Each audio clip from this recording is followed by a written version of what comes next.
Peace and grand rising to the sovereign, original, indigenous, natural, divine heirs. Today is May the 16th, 2024 on the ancient moon calendar, as well as the Greco-Roman civic calendar.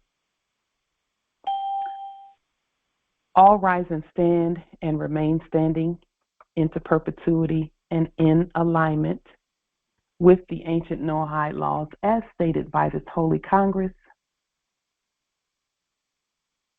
This is a sovereign, living, ancient Article 3, Moorish American, Al-Moroccan Universal Court action. We are the divine, sovereign, living justices, and ego sum Pauline Denise Ritchie.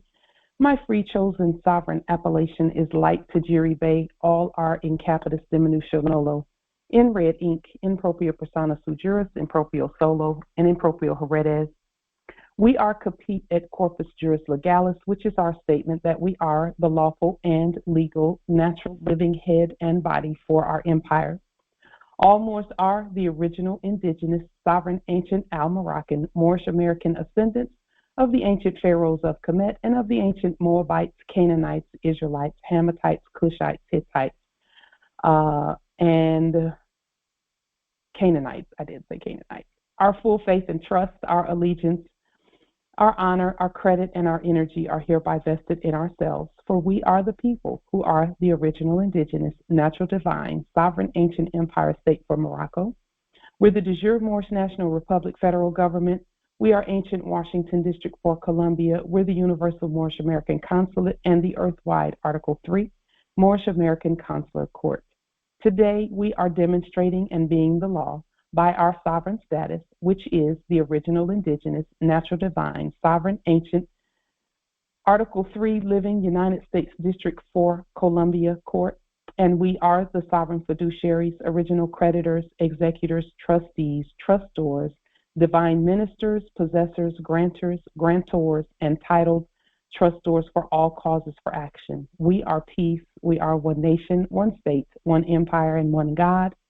We hereby recognize ourselves and accept our sovereign divine ascension. We do possess in our custody all land, all natural resources, and all commerce. We, the true living God nation, are not at war, and we exercise and demonstrate all eternal, ancient sovereign rights at this time and at all points in time, nunc pro tunc. Before we move into our Congress, and we're already in Congress, at our Congress. However, we're demonstrating our Congress, rather. There is a statement that that the ancestors have given that we, and again, we, let your spirit lead you on whether to make this statement together with us.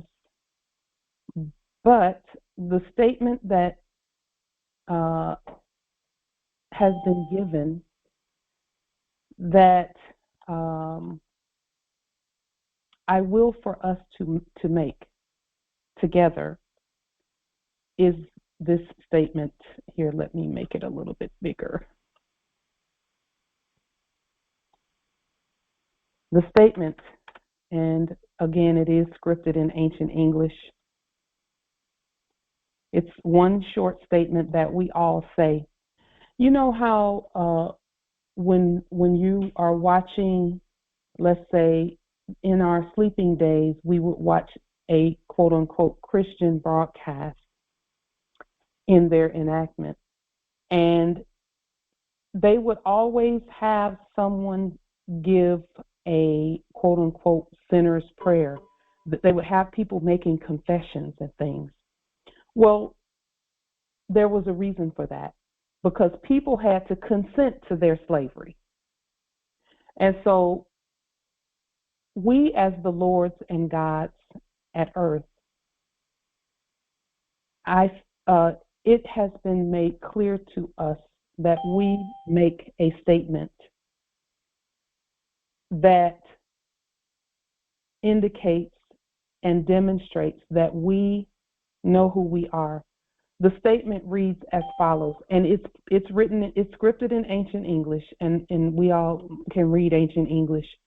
But this is what the statement says. It says, we all, that's all of us together, and I, that's each one of us, and then we would state our appellation as granted by mother and father. So my sovereign-born appellation is Pauline Denise Ritchie. And I didn't put that in the chat. Let me just put that out, the imposter out. We would make this statement, state our appellation, and subjects, you can just remain silent for this particular demonstration. We all and I, and then you state your appellation as granted by mother and father, by our ancient, sovereign, eternal, original, indigenous blood, birth, divinity, and inheritance, am Lord over all dead and Lord over all living, nunc pro tunc. The reason that we state that we are over all dead as well as living is because there are some of our kin who were called that. It was stated that they were dead. However, it's not really dead. It is a change of form, change of their constitution. A constitution is the makeup is what they're made of. So we are Lord over all dead and Lord over all living, nunc pro tunc. Now, for those who may have a problem with making the statement, then we suggest that you not make the statement until you feel right in your spirit, if ever. However, we have vetted the statement in our spirit, and we know that even when we speak to, for example, we would speak to the subjects, and we would say, and this was before they knew that they were that they had to be awakened, we would state, all rise and stand, which is raising the dead, but the dead have to hear. They have to hear. And so that's the reason we've used the language that we've used here of being Lord over all dead and Lord over all living. So is there anyone who feels freely to speak who may have maybe a question about this particular statement? Is there anyone who objects to the statement? Why don't you name names? Who's buying cars? Who cares to speak?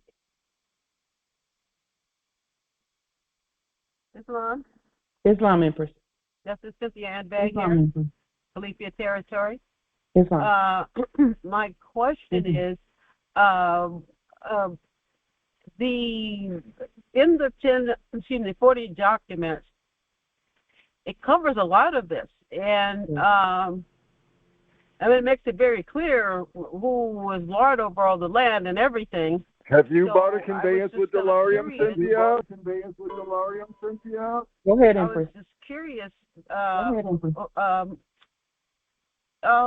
Yeah, what the message was in this one. What made it different? What make it different? No, what I'm saying is, in the 40 documents, as I read them, it makes it clear who's the Lord of the land. Yes. And yet you still don't have. Go ahead. Is it just another confirmation who are the mother and father of the earth? So I'm not sure the reason for this particular document. Okay. That's all. Islam. They can't free Sasha from. Thank you for stating that, Empress. So the difference being, in all of our documents are complete, succinct, they're to the point, They state who we are. I know that the answer to the question that makes this different is that we change the wording just a little bit in terms of, in our documents, we say bloodline and birthright. So bloodline, which is truth, and birthright, which is truth. This statement, and all of us repeating it together, is going to put the law on the public record, and this would actually be something that we start each Congress repeating, with each Congress with this statement. We say that by our original indigenous blood, not just the bloodline, but the blood itself. Not just the birthright, but our birth, our very birth, the very movement, the very manifestation of our birth.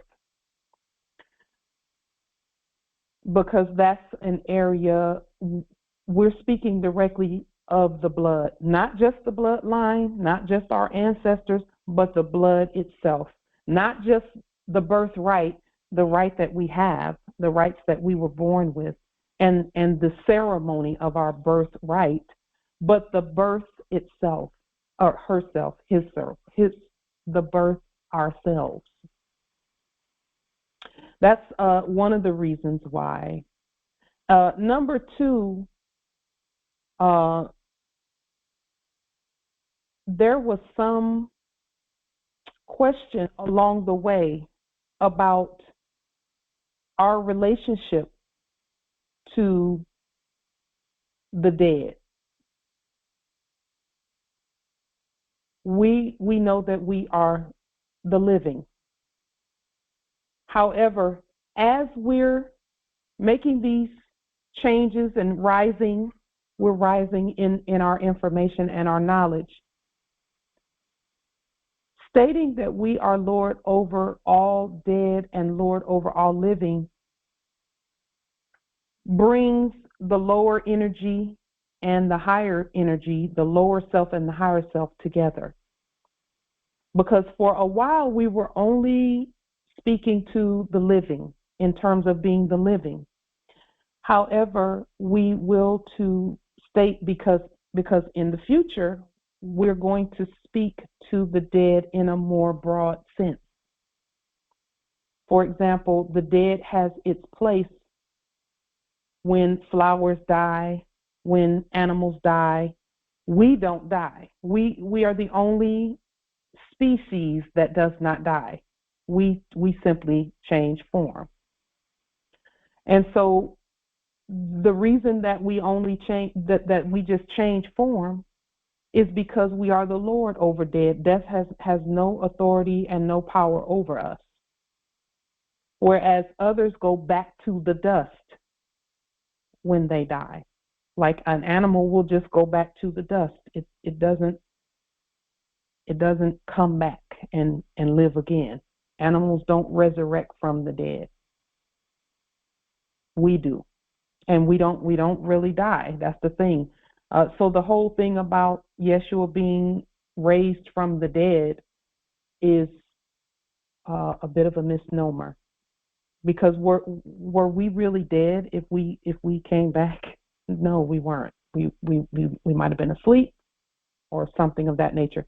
So that's another reason for this statement. And then also, Empress and all, making a statement together about who we are together on the public record is a spell. It's a unified spell. Yes, we've been saying these things. We've been getting our house in order. We've done the 40 documents where we write things out. We write out who we are. Those documents were actually not for other people to know because everybody else knows. That was for us to know.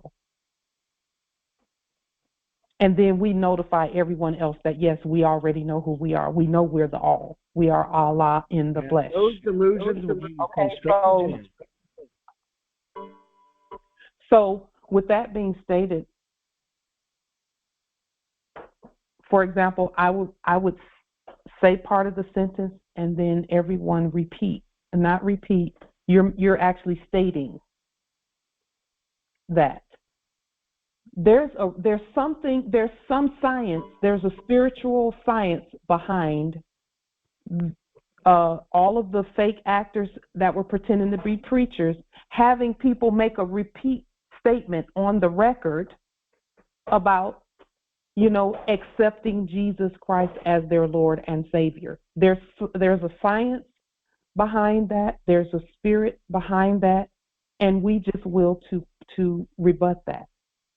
There's a spirit behind it. There's a science behind it, and there's consent and assent behind it. That's why they kept doing it. That was so they could cover the heads and the true identity by the consent of the people, so that the people could never really know who they were. They would be thinking that some entity outside of them is their Lord and Savior, when we know we are our own Lord and Savior. Islam. Are there Empress? Yeah, hopefully that adds a little clarity and shares some light on how important it is for all of us to say it together.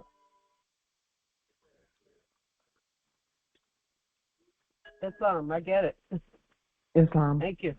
There's a science behind, because I watch them and I see what they're doing or were doing in their enactments in the previous era. Every one of the actors that were acting as preachers would look into the camera and have people that they could not see saying things, casting spells over their own lives. So I'll say part of the statement, and then everyone make that statement for themselves. We're still even including all of the original indigenous beings. We're including them all. That's why we started with we, all, and I. So it's like when we say all Moors and I. We're just saying we all, which is this Congress, and anyone who's hearing this over the video. You make the statement also that you are the Lord for your life, those with the original indigenous ancient blood and ancient birth. With that being stated, you can star 6, if everyone would star 6, so that we can repeat this state this together. So I'll say a few words first, and then you all say it right after me. So we all and I. We all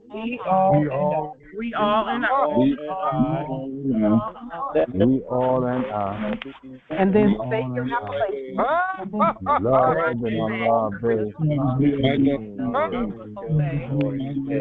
Love Ibn Allah Bay. I killed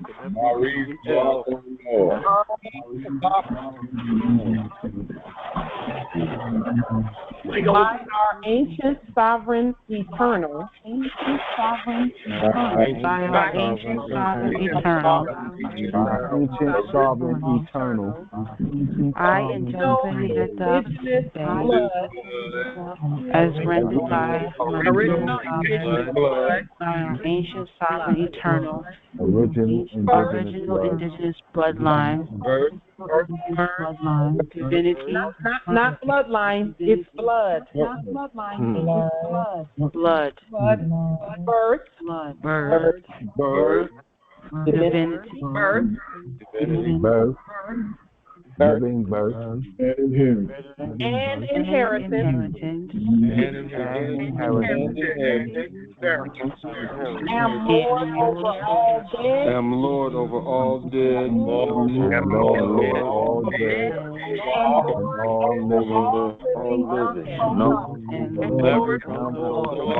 living, non-proton, and Lord over all living.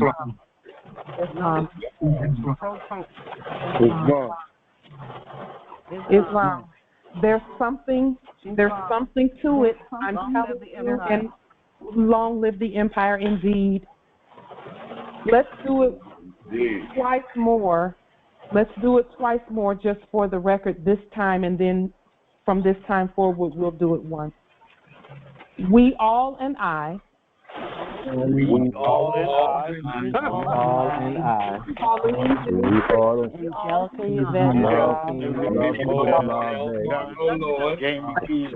by our ancient sovereign eternal,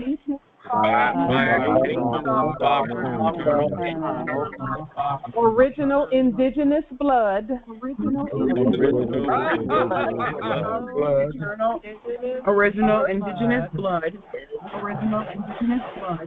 birth, divinity, and inheritance, and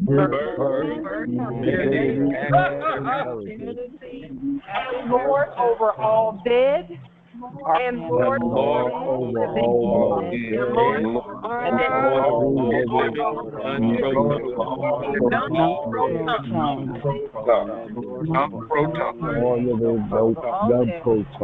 once more for the record.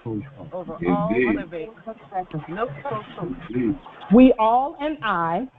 We all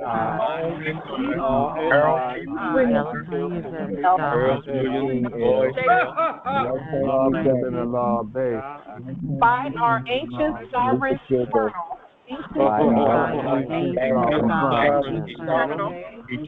original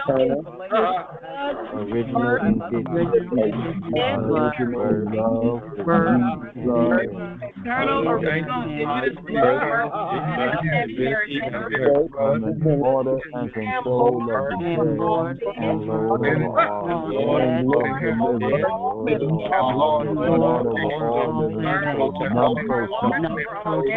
Lord over all living, over all living, non-proton. Islam. We are one. Islam, we are one. It is so. Islam, we are one. We are one, indeed. Confirmed. We confirmed. Indeed. Islam. Yes, it is. There is something about us speaking that on the record thrice, 3 times. There's something about it. In the spirit realm, we've broken some spells over the land. We've cast some spells over our own land. Islam. There is a shift. Yes, Empress Rima says we felt the shift.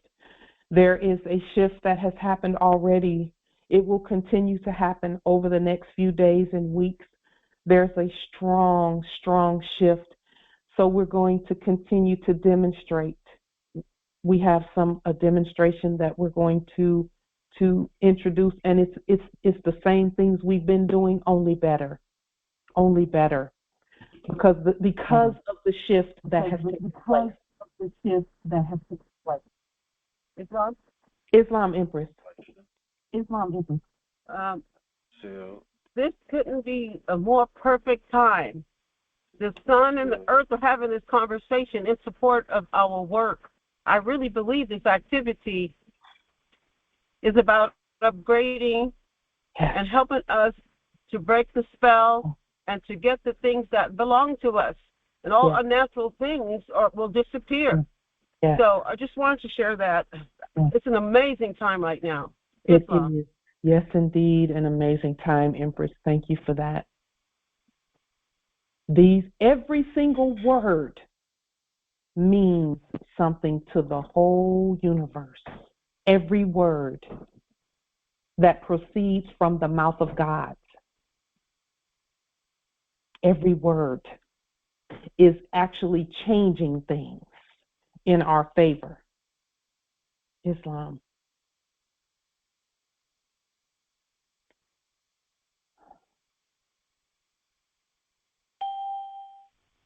Islam. That's why nobody can get a free conveyance, huh? Move forward with. That's why nobody can get a free conveyance. With what we have on the record. Islam. Islam.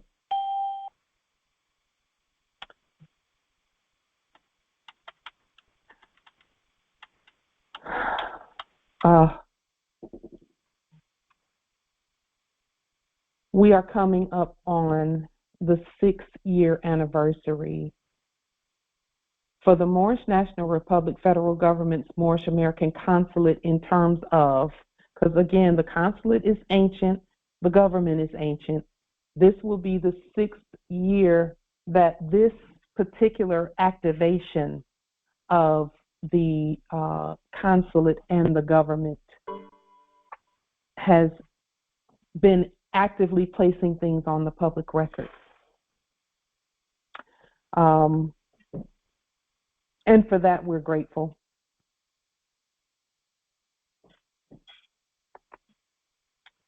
So May 18th, which is this coming Saturday, makes 6 years. That May 18th date, and this is not a coincidence either, is exactly 40 days from the eclipse date. 40 days from the eclipse. That 40-day period, the things that we've been doing in this 40 days,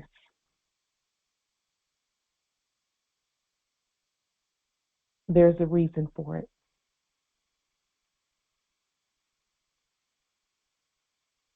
The things that we've been doing in this 40 days and everything that we've done leading up to this 40 days, no matter how long you've been demonstrating, this 40 days, this 40-day window was the time span that solidified. And again, we've been solid from day one. We've all been solid from day one.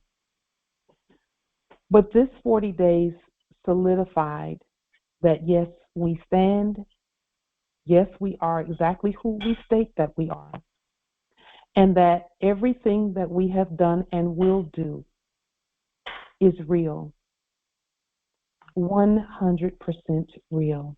Islam, just one moment.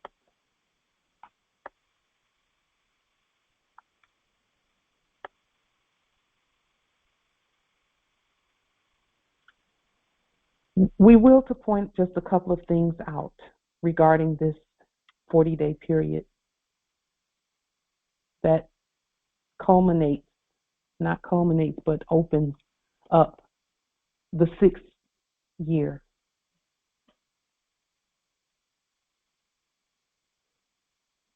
Yes, the 6th year. We're actually going into our 7th year. We ascended, and this is what 40 days, even in the Biblios, talks about. We ascended beyond the Passover. In the Biblios, there were stories about how the quote-unquote death angel energy, because it's an energy, it's not an actual being, it's an energy. Cynthia's still in the trailer park. We still don't have a conveyance. We ascended over the death angel energy by turning away from U.S. court debt. All our ancestors willed for us to do is just move in the direction of our freedom, and they would do the rest. Get the courts active. We've done that. Rebut the military script with peace money. We've done that. Activate on the public record the proper statement of our legal system, our legal system, not any, there's no other legal system that exists. The only legal system is ours. Activate it and use it, because that is how our wealth system is conveyed from that dimension. We have a spiritual way or system by which our spiritual wealth is conveyed. So, for example, when we make statements and everyone gets goosebumps when we say certain things, certain Moors will say things and we get goosebumps. That is a system. It's the word system that conveys, but we actually had to come together and state who we are on the record for that system to activate. Because we could have said those things in our sleep and no one would have gotten goosebumps. People would have looked at each other like we were crazy. But by declaring and proclaiming our nationality on the public record, we activated the spiritual system. That spiritual system comes first before any wealth could be conveyed. That system had to be in place first. Because the letter killeth, but the spirit makes alive. We had the letters, but the spirit had to be put in those letters. The letters being the writings and the things we state. And so we put the spiritual system where that connects us all. We put that system in place. And then the ancestors said, okay, put your judicial system in place. And really it was in place. We just had to speak to it and activate it. And how did we do that? Just like Noble Mobright was stating before the recording started about how he freed himself by using his own judicial system, which is his word. And we've done the same, and many of you have done the same as well. So inheritance that's as large as what we have and what continues to grow every day is not just dropped into our laps haphazardly. It must be prepared for. The system must be worked. It must be stated properly. It must be made incorruptible and uncorruptible, which is done. We've done those things. And that's ongoing, where we continue to do those things. We've prepared our legal system to accept our wealth and our inheritance. And then we do things in threes. So the spiritual system, the international system whereby we speak to other nations and they speak to us, the living speaks to one another, we speak back and forth. And then the system whereby our inheritance is governed. Okay, we govern our inheritance by using the legal system. Our courts only. No, there's no other courts that exist. It's our courts only. And we speak to the subjects that were previously in the office of, magistrate, justice, judge, whatever. And we would notify. What we have done is put the system in place. So now, if everyone would please note, and please make a note of this, and then just review it within your own spirit regularly, that we are not speaking to people anymore when we speak to our system. We're speaking directly to our system. And then the subjects who are in the office, who are sitting there watching the system, because they're called the watchers as well, they just look at what the system says. In computing, in computer programming, they had a saying that they said, garbage in, garbage out. Okay, for us and for our systems to state what is proper and right and true, we had to design it. We had to put it on the public record. We had to state the system. We had to speak to it. We had to test it and check it, which we did all of that. And that's why you're feeling the shift that you're feeling. If you have not felt the shift, no worries. Your demonstration will assist you with that. There are some who we know the shift because of the things we feel in the spirit realm. And I'm just convinced that all of us have felt the shift in our spirit. I know we have. So we had to prepare the systems. All systems had to be prepared by us so that we can use our systems. So now, 40 days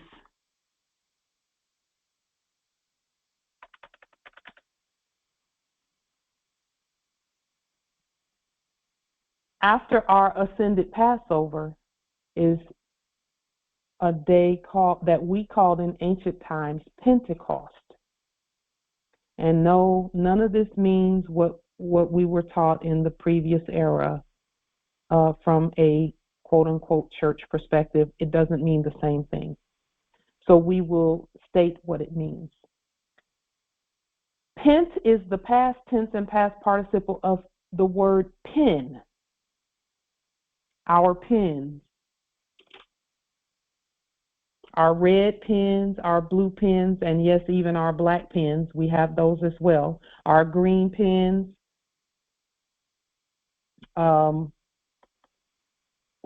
Any of the pens that we use is just 1 moment. So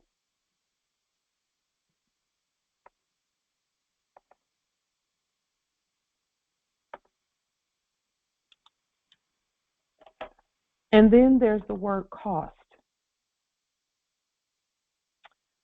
Pente does mean 5, and it can mean 50 if the right suffix or another word is put with it. Pente, P-E-N-T-E, also penta, P-E-N-T-A, and pente, P-E-N-T-I, or any of the vowels. It still means exactly what we state that it means. And then cost. I willed for us to just take a moment and look at the word cost. But before we look at the word cost, well, let's go ahead and look at the word cost first, and then we'll open the table so that because we were going to make some statements. There were some who willed to make some statements before we started the recording. But let's look at the word cost because it does not mean what we thought it meant. When I looked this definition up, it just really expanded my mental. It really expanded my mental. The word cost as a noun means, it's from the Latin costa, which means rib or your side. Okay?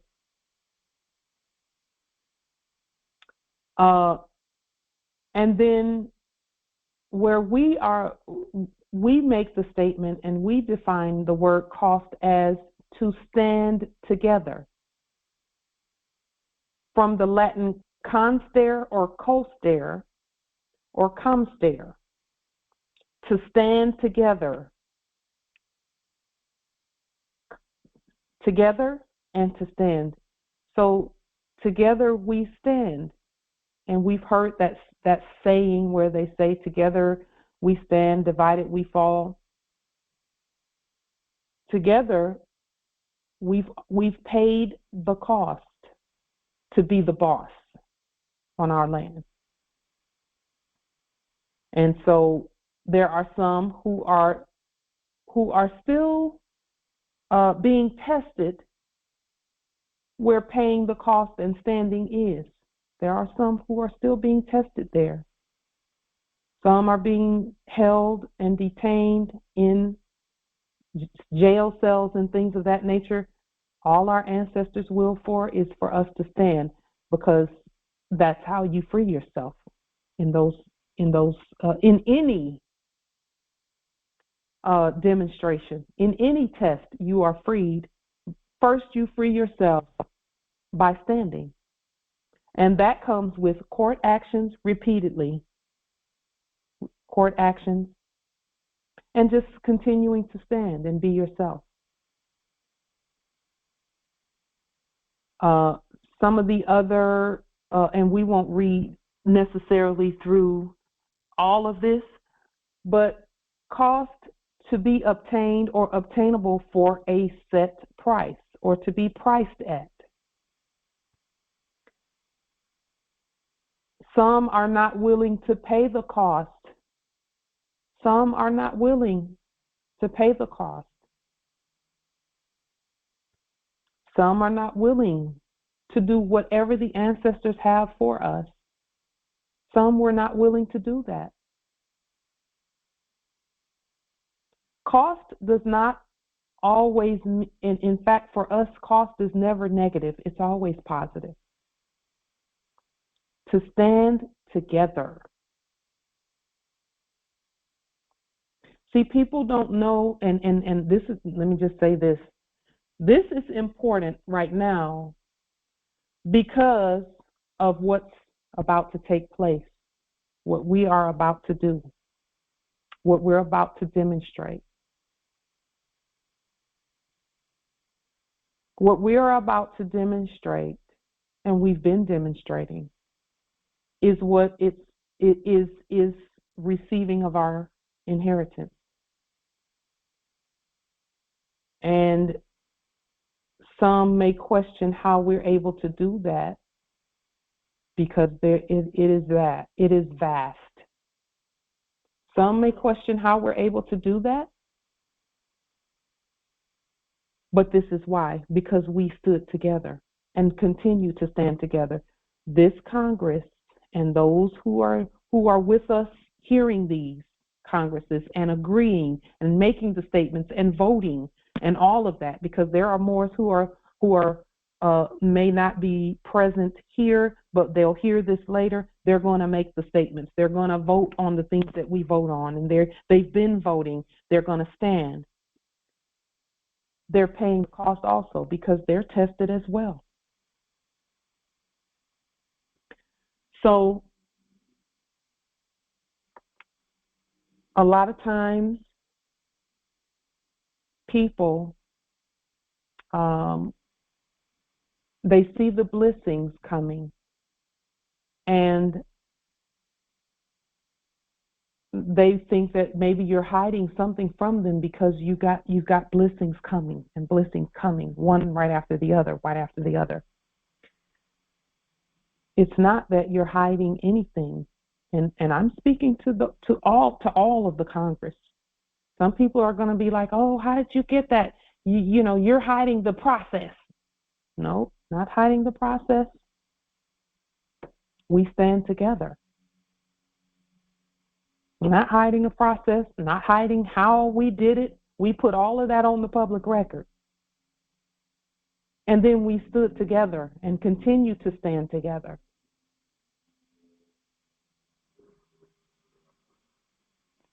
Let's keep looking at the word cost for just a moment.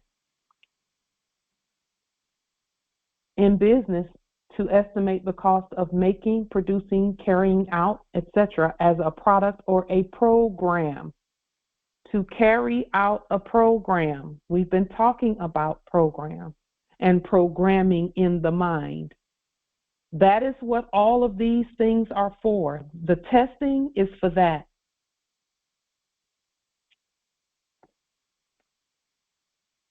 Can you all hear us okay? Yes. Islam. Thank you, Empress. Islam, loud and clear. Islam. Loud and clear, Islam. Islam. Loud and clear. People don't know what you've been through. They don't know what you've been through. They will not know what you've been through because they have their own things to go through if they have not declared their nationality yet. Cost, the amount of money or the like asked or paid for a thing. See, now we can start looking at the word cost as what's coming to us instead of what we've been paying. The amount spent in producing or manufacturing a commodity. A commodity. It didn't say fiat. It didn't say anything fake or fictitious. It says a commodity. We've spent time studying, demonstrating,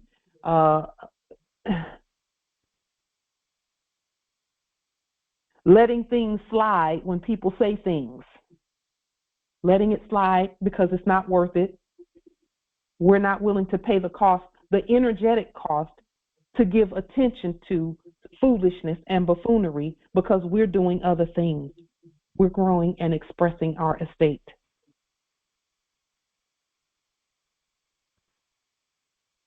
Number 2 says the amount of money, time, and effort required to achieve. And we didn't underline the word "an end," but we could have an end to the fraud,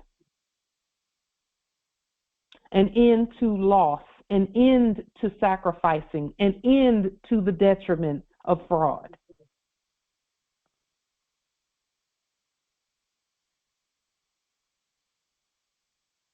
We had, we got ink and paper and all of these things and computers and all of that stuff. Didn't we? But it was worth it. Absolutely worth it. Absolutely worth it. Everything that we've been through, it's been worth it because of what's coming now. And this is the receiving of our estate it's going to be eternal. Over time, everything comes over time. Everything comes over time, starting with our freedom first. With our freedom.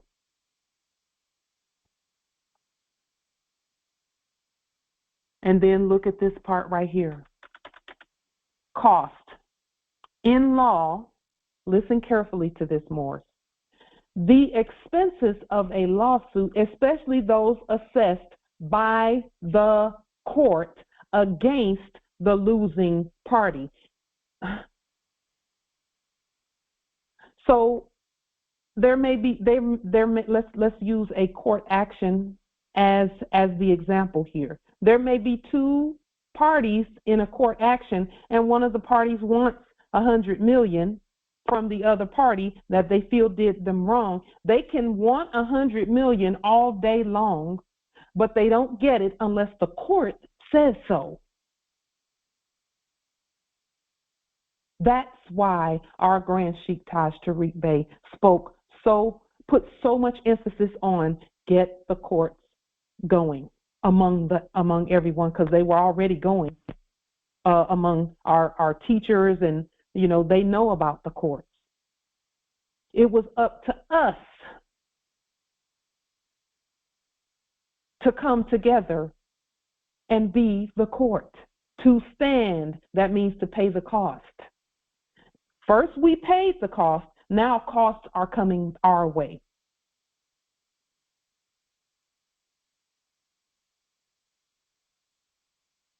Some are not willing, but we were not willing to continue suffering under a fictitious, fraudulent, hot mess of something that we thought was a system. So in law,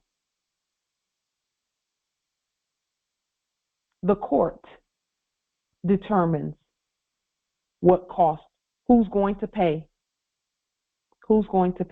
and who's going to receive. Who's going to give, who's going to receive, who's going to pay, who's going to accept that payment. Are there any questions, comments, wisdom regarding this particular word, Pentecost? Because that was the word, Pentecost. Islam, could you open the call, please? Islam. Thank you.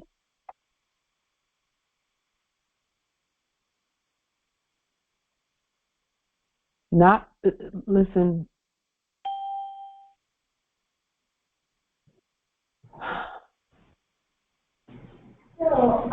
At some point,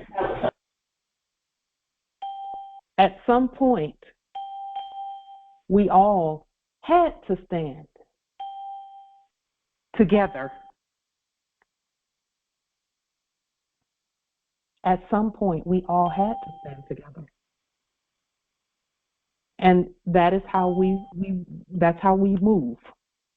That's how we do things. That's what movement is about. Movement is about organs coming together as an organism and moving and living and having our being within ourselves.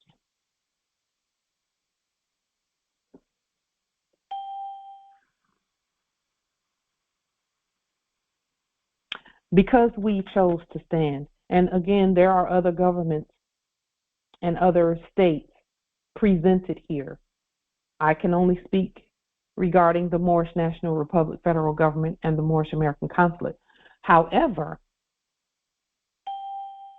if there are any other... You're all living in fantasy land. It's if there are any governments and states presented here who will to state the holy appellation of your government, please at this time feel free to do so.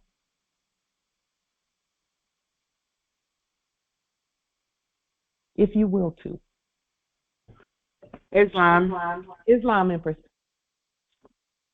This is Moab territory, and we have the EOS. Bullshit, Pauline. Ain't nobody. Go ahead.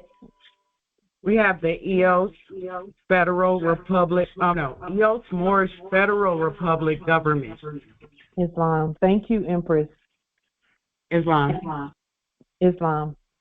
How come nobody's taking your delirium, Pauline? Of heads of state. Thank you. As heads of state, we appreciate your presence here. We honor your government. We are one indeed. Because this is all fantasy land. Anyone else? Grand Rising.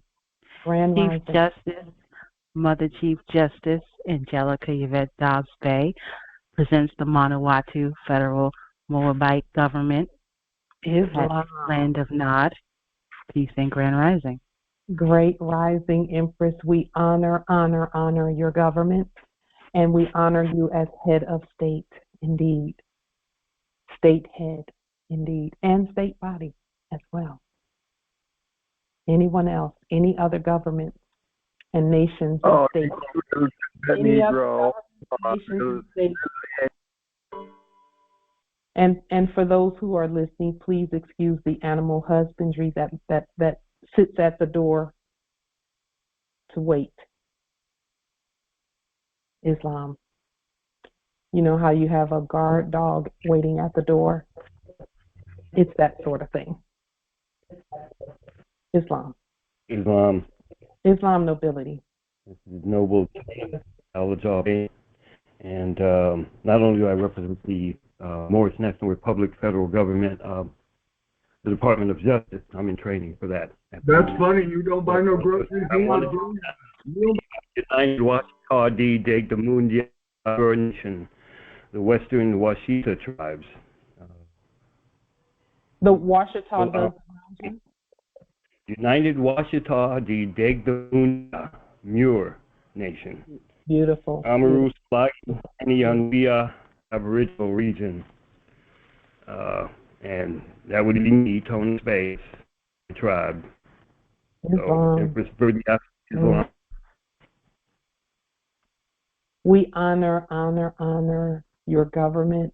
We are one with the Anyanwea government and the Washita. We are one with them as well. The Moorish National Republic federal government absolutely honors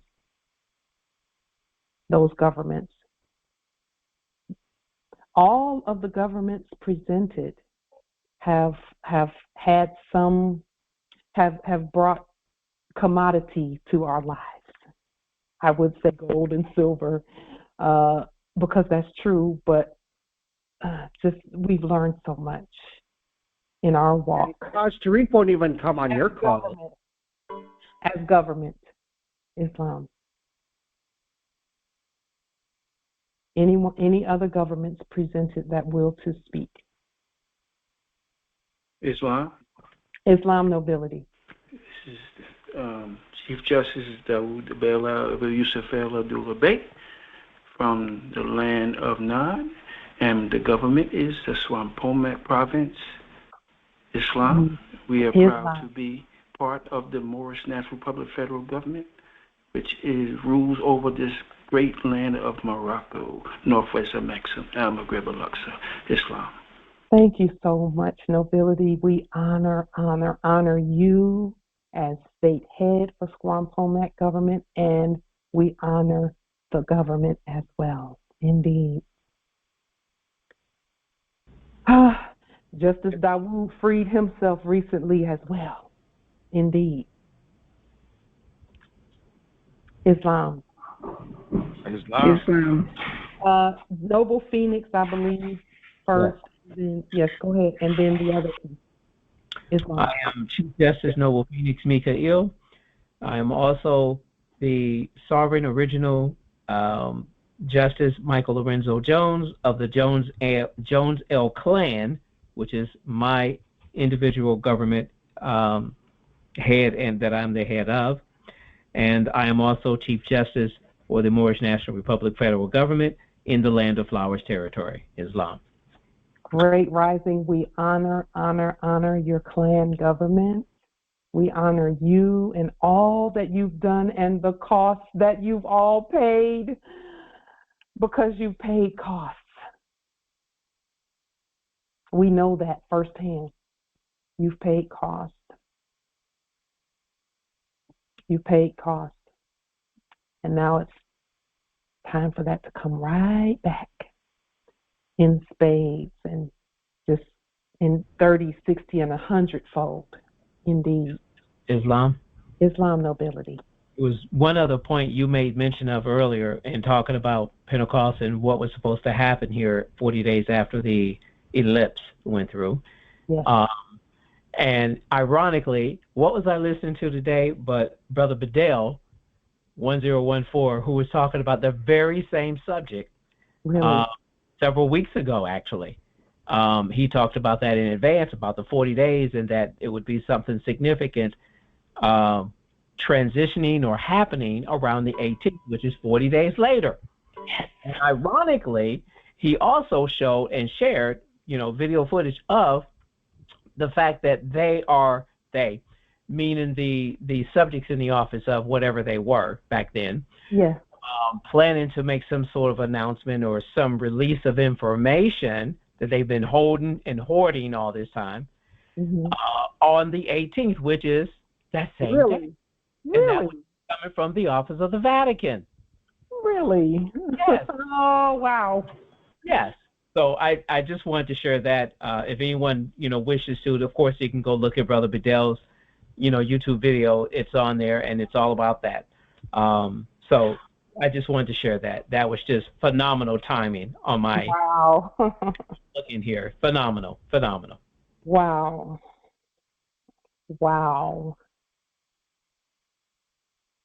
May 18th is a very powerful time.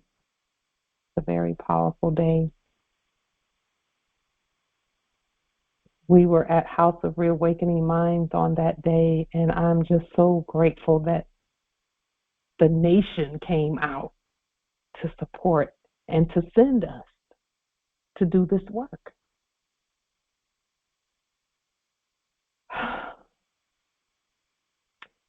We are all on one accord.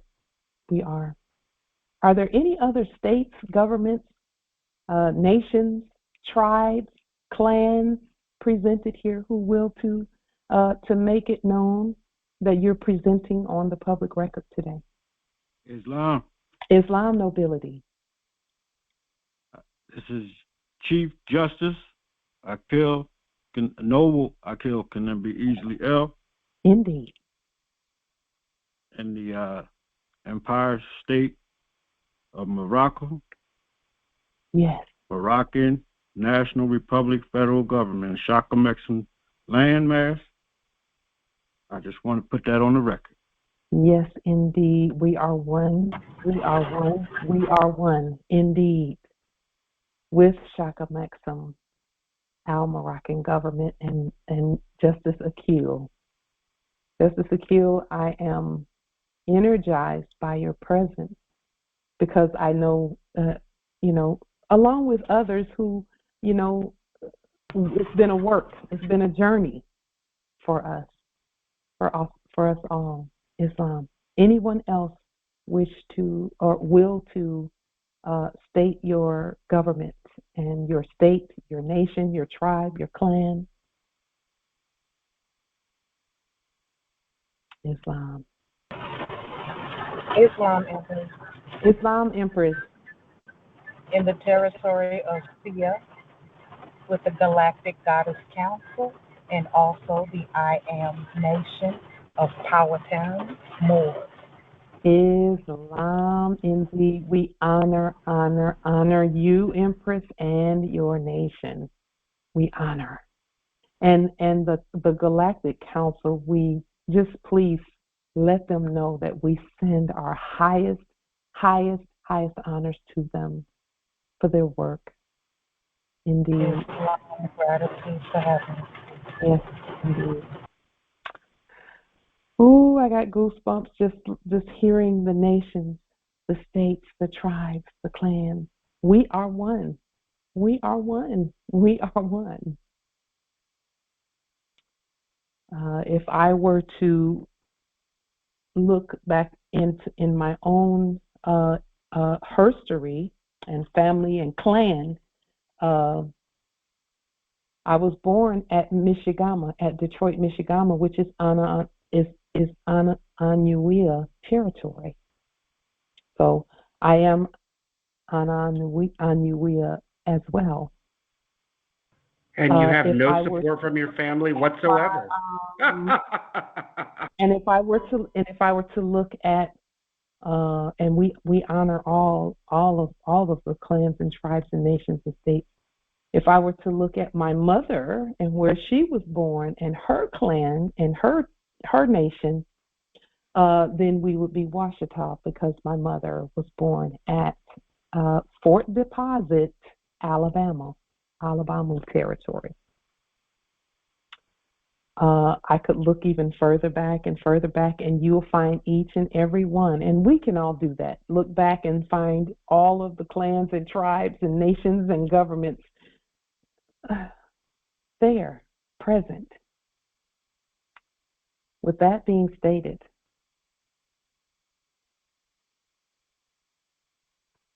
part 3, 45 days after the eclipse is the full moon. The full moon is coming up on the 23rd. That's exactly 45 days. 4 plus 5 is 9. So this full moon is going to be significant, as they all are. We are preparing for our full moon celebration and fast, and that's something that we do. Well, we are doing it this time like we've been doing it. It's something that we each individually, as individual sovereigns, we celebrate that in the way that we choose to celebrate it. So we fast as we're led by our spirit.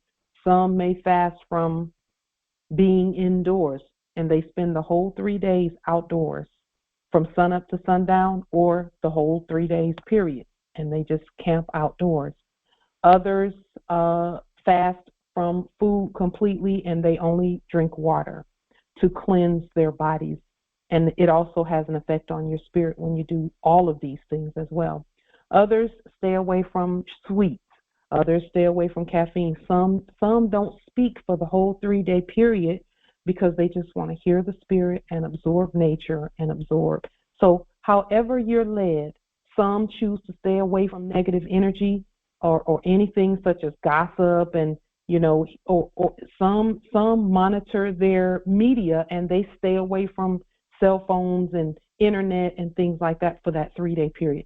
However you are led to celebrate and fast on May 22nd, 23rd, and 24th. So every full moon, we take the day before, the day of, and the day after the full moon to celebrate and fast. And however we choose to do that. Some people choose to actually literally celebrate all 3 days. They just take that 3 days and just celebrate. And you choose to live in your fantasy land. Because they paid the cost.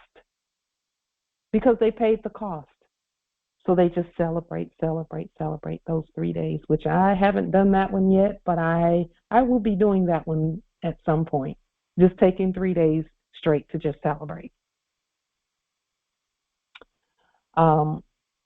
So however you're led by your spirit to do so. Some stay away from meat, some stay away from sex, some stay away from work, and some engage in all of those things for 3 days straight. It just depends on how you're led by your spirit. Particularly some who may have been programmed to cast negative spells on themselves and those around them. During that 3-day period, they make it a conscious practice, a conscious demonstration, not a practice, but a conscious demonstration to monitor every word that they think before it comes out of their mouths, so that they only cast spells that are filled with love and truth and peace and freedom and justice for that 3-day period, whereas in other times they may not be as aware of what's coming out of their mouths. And that's a great time to start that, because guess what? According to our ancient traditions and rituals and laws, the fullness of the moon changes from at full moon time. So the full moon will be full at full moon time, and then as the days go by, the full moon gets smaller and smaller. Not smaller and smaller, but it darkens until it becomes crescent all the way leading up to the new moon. So anything that you will to lose or let go of, any energies that you will to let go of, and I had to be, as I'm speaking it's making it clear to me why I had some feelings and have been dealing with some things in terms of food. When we first started fasting for this time period, I would fast and not eat any food for 3 days, just drink water and take sea salt. And it has occurred to me why over these times, these years that we've been doing that, why it was that at some point I had these thoughts of doing away with food completely and just drinking water. They call it breatharianism. And I did not know, at first I thought that it was, I knew it was the ancestors and the energy saying do that. I knew it was that, but it was only based on my actions at full moon time. So that's not something that I will to do, which is breatharianism. There are some Moors who live that way. They don't eat food. They just drink water, and some don't eat water. Their body works at optimum when they because they haven't eaten food, and some haven't eaten food for 15, 20 years. They've not eaten food. They just Make sure that they're hydrated. And our bodies, because we're natural, because our bodies are natural and we are natural, we can live that way if we choose to. That was shown to me when I did the POW demonstration for 10 days and just didn't eat anything for 10 days. And so there are some who will to live that way because there's so many other things that manifest when you do that. Supernatural things manifest when you live that way, but supernatural things manifest anyway for us. So, it's just a matter of how you're led by your spirit to do that. And this fasting just lets us know, again, for those who may have in the previous era been addicted to things like cigarettes and things like that. This 3-day period, if you will pay the cost of putting cigarettes away and not smoking any cigarettes for 3 days, the full moon beginning to go back towards the new moon energy, which means that the moon, at the new moon, you don't see the moon. If you will honor the moon energy with this fast by not smoking, you will get supernatural will to not smoke again. Supernaturally, it will happen for you. I was wondering why it was that I was having the urge to just do away with food. It was because I was fasting and not eating any food for 3 days at full moon time. If there's something you will to gain, then you'll do that at the new moon. At new moon time, which was earlier this month, it was, I believe, the 3rd or the something around May 3rd or 4th or 5th, somewhere around there. You don't see the moon at all because it's in complete and total eclipse at that time. The moon is eclipsed at that time, and you don't see it. And then, so for example, if you will that your hair grow or if you will to gain weight, then you'll cut your hair at new moon time. And then as the moon begins to show and the moon energy begins to grow towards the full moon, your hair will grow with it. If you clip the split ends, anytime you're clipping, clip the split ends at new moon time, okay? But if you don't want your hair to grow back, if you cut it and you say, I don't want this to grow back, then you'll cut it at full moon time and it won't grow back. Because as the moon energy gets less and less apparent, then whatever it is will go away as well. Islam. So with that being stated, that is our energy, that is our science where moon energy is concerned. Anything you want to grow, focus on it and do a ritual at the new moon. Anything that you want to get smaller, then at full moon you demonstrate that and then let the energy for the next 15 days or so between the full moon and the new moon, take that out with it. If you will that your prosperity and your resources grow, then at new moon time, do whatever prosperity rituals and things you do that at new moon time.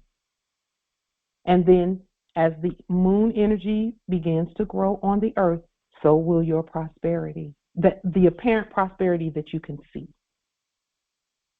We've demonstrated that in our own lives when we found this out about our wealth.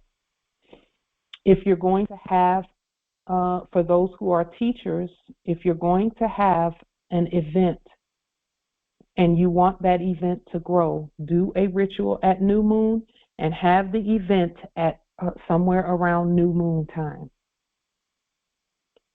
Then the results that people get from coming together and doing that ritual will grow as the moon energy begins to show and move up towards full moon.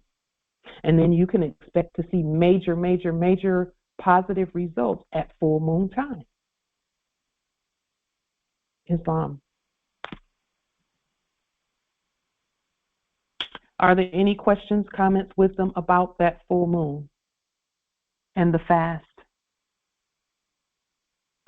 That's a great time to let go of energies that you may not want those energies around. Islam. You may not want those energies around, then now is the time. This coming full moon, the 23rd, the 22nd, 23rd, and 24th, build an altar and put that and do a burning ceremony for that, so that stuff goes away. And this full moon will specifically be focusing on that funny mirror fraud, which we really don't have to do. We don't have to waste our energy on that really, because it's already gone, and we'll prove that shortly. But we will that the fraud and the fiction for our loved ones, the ones we love, that they will be able to see and shed that. See, we've already shed it, so it's no need to do that for us, but we can do it for those we love, because it's not real to us, but it is real to them until they know better. With that being stated, this is our main topic for today, our main topic, and the demonstration that we talked about.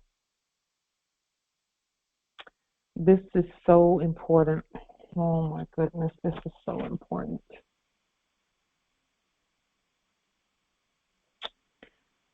So the title of the demonstration is the Grow Our Wealth Movement. The purpose is to demonstrate that we've secured our estates first, and then we're going to demonstrate proper processes. We're going to connect and unify with each other more than we have previously. We're going to continue to solidify the wealth mindset among the heirs, and we're going to thoroughly demonstrate our wealth inheritance system and demonstrate that we are responsible in money matters and all other.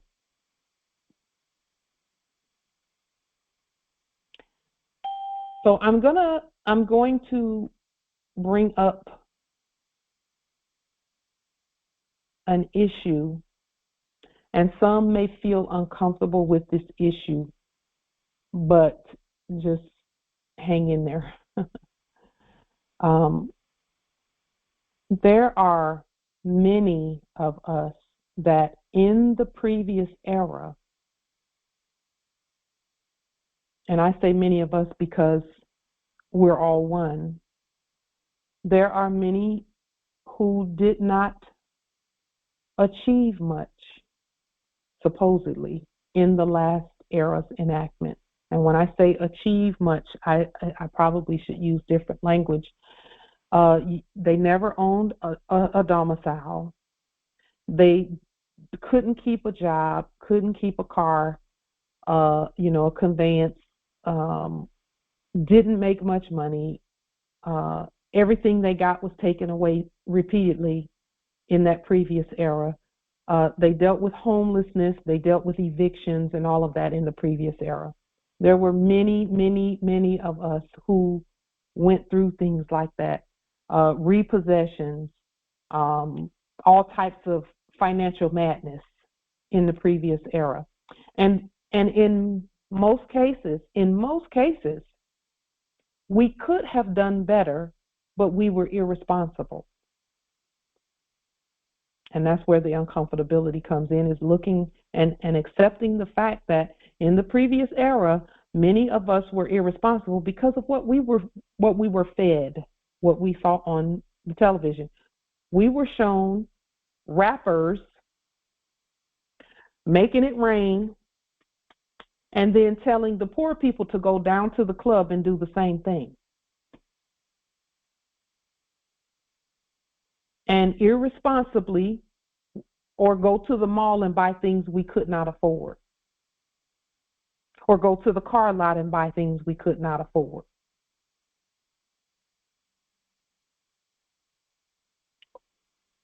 or go to the mall, clothing and things that we could not afford. We were just irresponsible. And that was by design in that previous era. Your head is stuck so far in the sand. It's ridiculous. It's ridiculous. Fortunately for us, because we are now competent financially, that will not be held against us. So that's the good news about the previous era. Because if we think about financially, if that were true, you'd have a where we were in the previous era.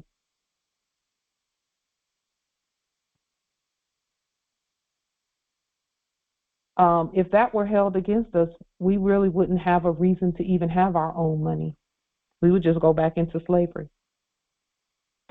But because we have paid the cost, all sins are forgiven and wiped away in the enactment. But we do have to be renewed in our minds where finance is concerned. That's what our system is about. That's what our system is for. Our system. You still don't have a pay or self-service.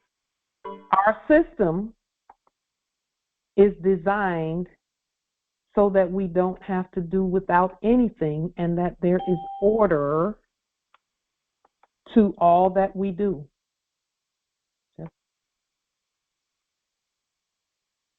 Just one moment.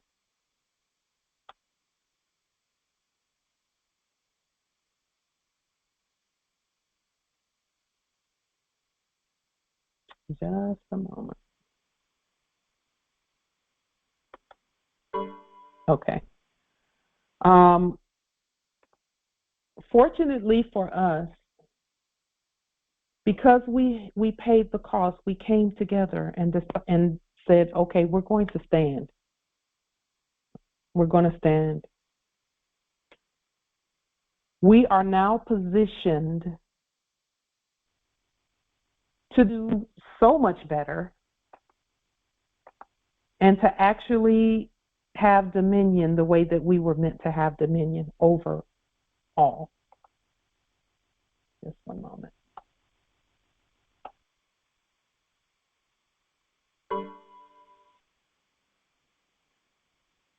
Islam nobility. Just in unison. I was just saying Islam. Oh, indeed. So for those who did not obtain anything in the previous era, that was by design, because had you obtained anything in the previous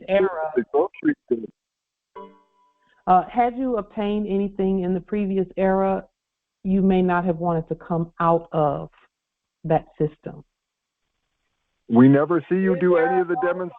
And then there are those of us who did have domiciles. We got the things, the cars, the domiciles and things. We still have to do the same things that you're doing. We must stand and be ourselves. We must demonstrate our system and all of that. So the playing field, as it were, and I won't say playing field, the field is level for us. It's level. In as much as it can be level. And what do I mean by that? I mean your thoughts.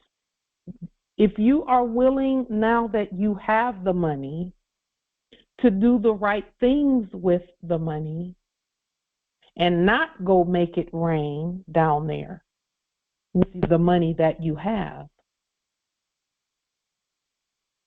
then your wealth is secure and assured. You'll never have to go back to poverty ever again, ever. As with all systems, if we are irresponsible The system will reflect that. So it won't be light doing anything in terms of, it will be the system. The system says what it says. The system will do what the system is designed to do. We must be wise. And here's the thing. Yes, we must be generous as well. So that doesn't mean we have to hoard more sovereign dollarium, gold receipts. We don't have to hoard it, but we do have to save. We have to use good financial principles with our wealth. Because I will tell you this, that as we continue to demonstrate who we are with the Grow Our Wealth movement, we stand to gain much. So, what am I saying? Well, let's just think. Let's think about how is it that we all thought that the fake stuff, that fake fraudulent U.S. fiat, what made us think that was real? It was because they were acting. What made us think it was real is because we could go down to a store, quote unquote, and hand it to them, and they were giving milk and whatever else, honey and groceries and food and things of that nature. That's what made us think that was real. Did you know that every one of those stores and things were just props? Hollywood props, as it were, before we nationalized them? Because they were accepting fraudulent notes that don't mean anything. They didn't mean anything. They didn't mean anything. They were backed by the fact that we chose to use them. They were not backed by gold, not silver. They weren't even backed by groceries. They were backed by our enactment of using them.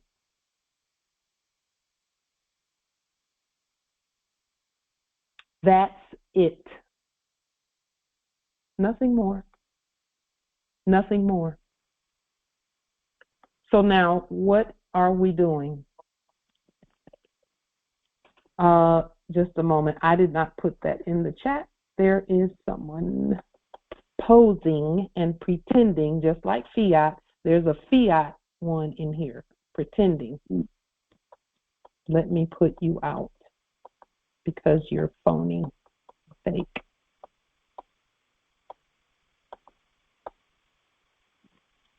Just a moment.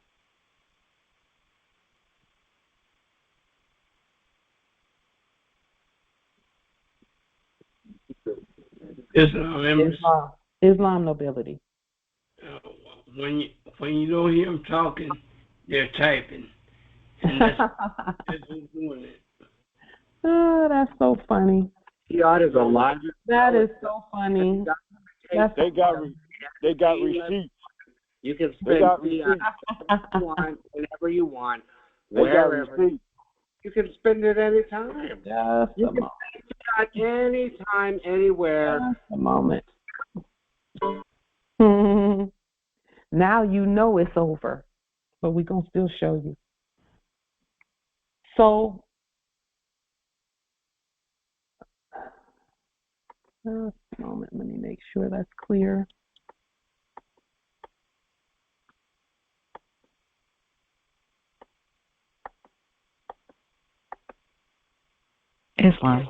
Islam nobility.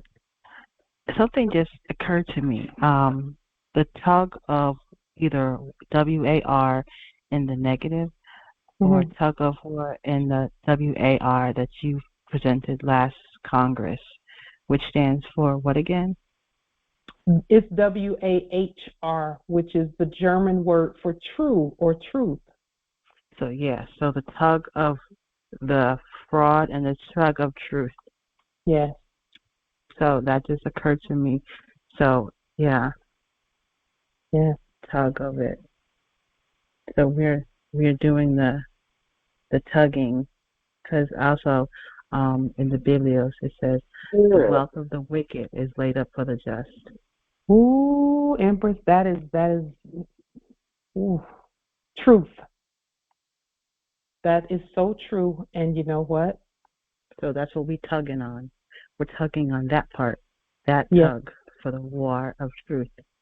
Yes. Yes. And because we refused to WAR,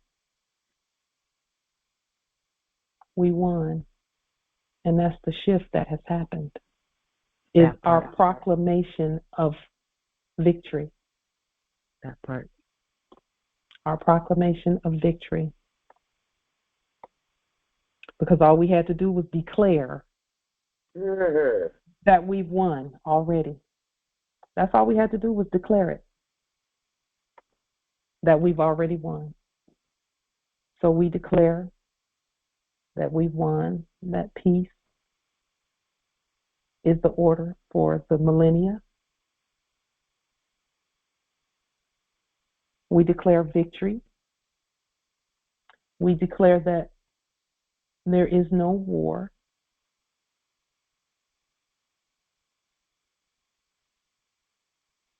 We proclaim that on the public record. So let me tell you really quickly, Moors, or state how the fraud began.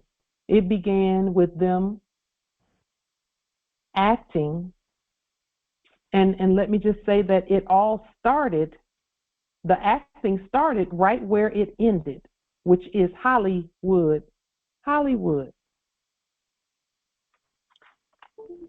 They took some Hollywood paper and started printing and enacting printing money, quote unquote.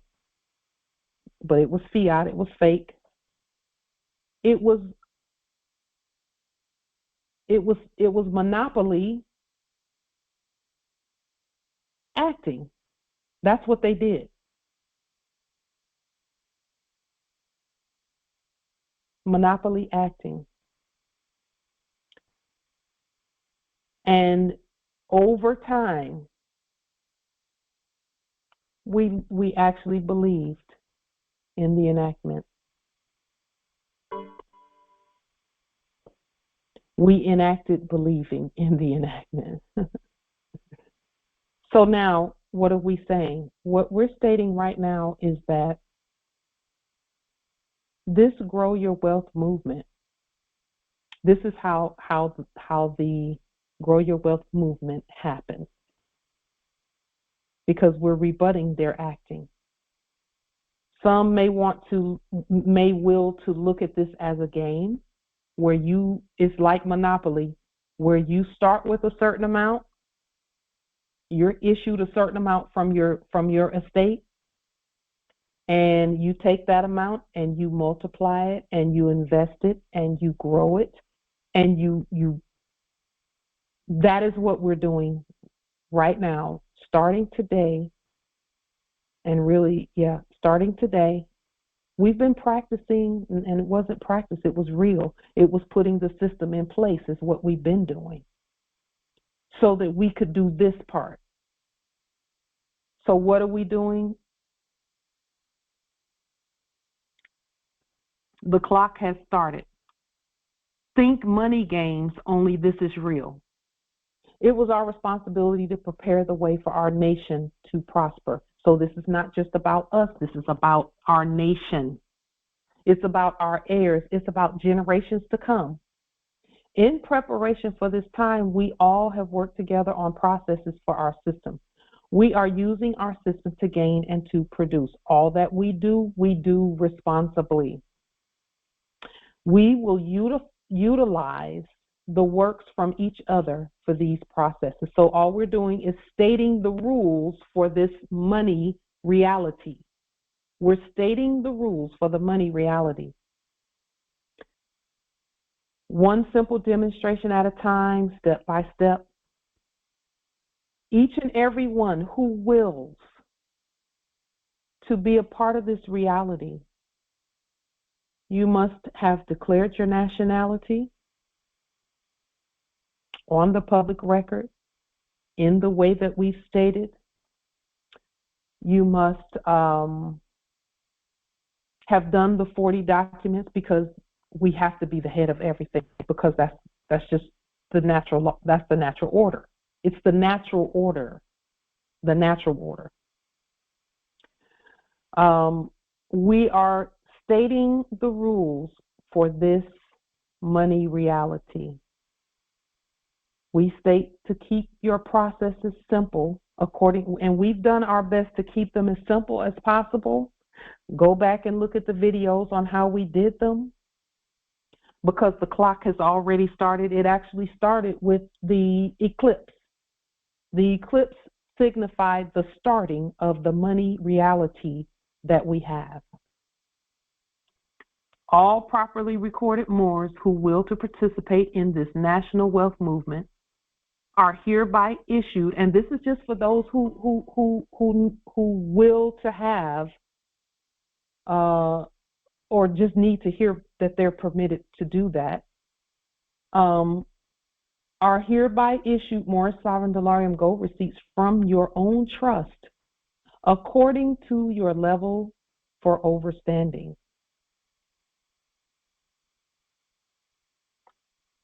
So you issue to yourself from your own trust. And that is not me in the chat. That is a fraud in the chat. And I believe they probably ran out before I had an opportunity to put them out. Oh, there they are. Fraud. Islam Empress. Can you back up a little bit and tell us more about the acting with the money? Because my understanding is that the dollar was printed way before television. Way before what? Way before television. But from what you're stating, that's incorrect. My thinking is incorrect. So it wasn't a dollar, it was a Federal Reserve, a U.S. Federal Reserve debt note. The printing of it actually began in 1933. Okay. That's when that part of the acting started. When that part started. Okay. So did they create any notes that were backed by gold before then? Nope. Not one. They don't have the authority. They don't have the bloodline. They don't have the birthright. They never did. So how were they doing? How were they spending or buying? What were they using? They had to get everything from us, and they didn't. They had to get everything from us. Everything from us. Okay. They had to get everything from us, including what they were using for commercially. They had to get it from us. Okay, yes, I understand that, overstand that part, but what was in their pockets before 1933, where they can go in and get groceries or buy a cup of coffee, or what were they using for in that sense? They were using whatever they got from us. So we had things called Confederate notes. Okay. We had things that we gave them to use, okay. But then some of us said, okay, let them make their own stuff, but they have to keep it in the 13 colonies. They have to keep it in there. They can't have it all over the land. They got to keep it among themselves. And so they did that. They started saying, okay, the Moors said we could print some money, quote unquote, but we have to keep it among ourselves. It can't go out all over the land. Yeah. Okay? It's only supposed to stay in the 13 colonies and only among them in their enactment. What happened was Moors started amalgamating and intermarrying and got confused and started taking that stuff everywhere. So it couldn't go anywhere without us, just like it can't go anywhere today without us. Okay.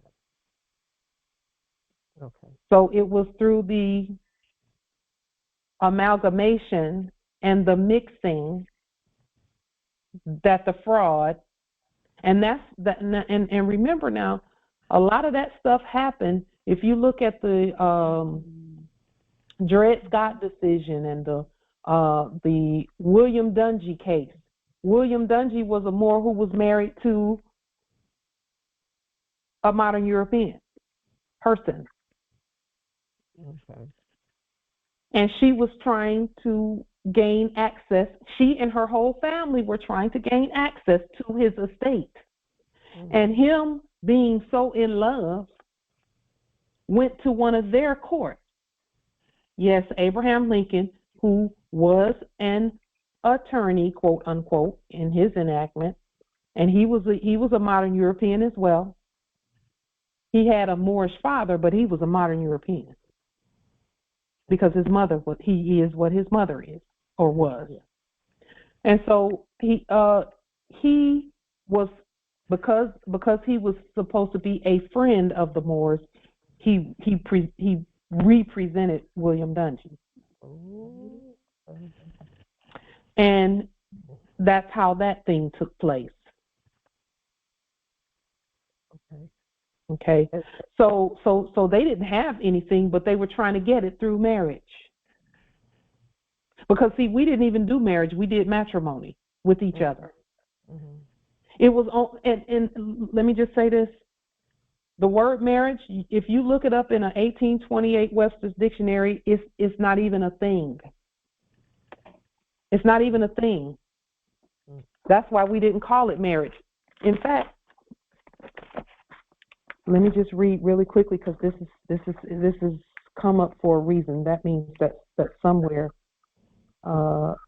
hearing of it is necessary. Yes. That fiat is alive and well. When you go to an ATM, you pull out fiat. You don't pull out delirium, and you never will. Be quiet in here. Be quiet. Islam, will you open up for Noble Phoenix? Sure. Thank you. The word marriage in the dictionary, in a Webster's 1828 unabridged dictionary, it says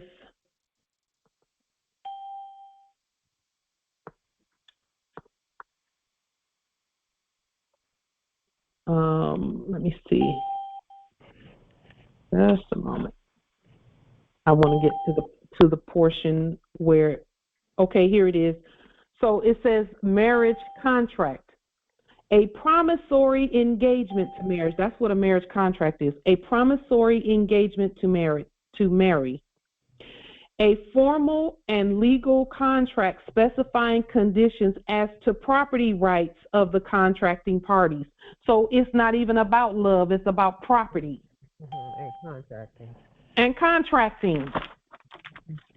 That's why we don't contract with foreigners and we don't contract with subjects like that.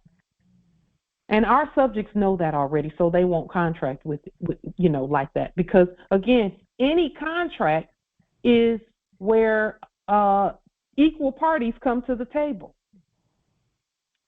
Us contracting with those who are not of our bloodline and birthright is consent to have them be equal to us.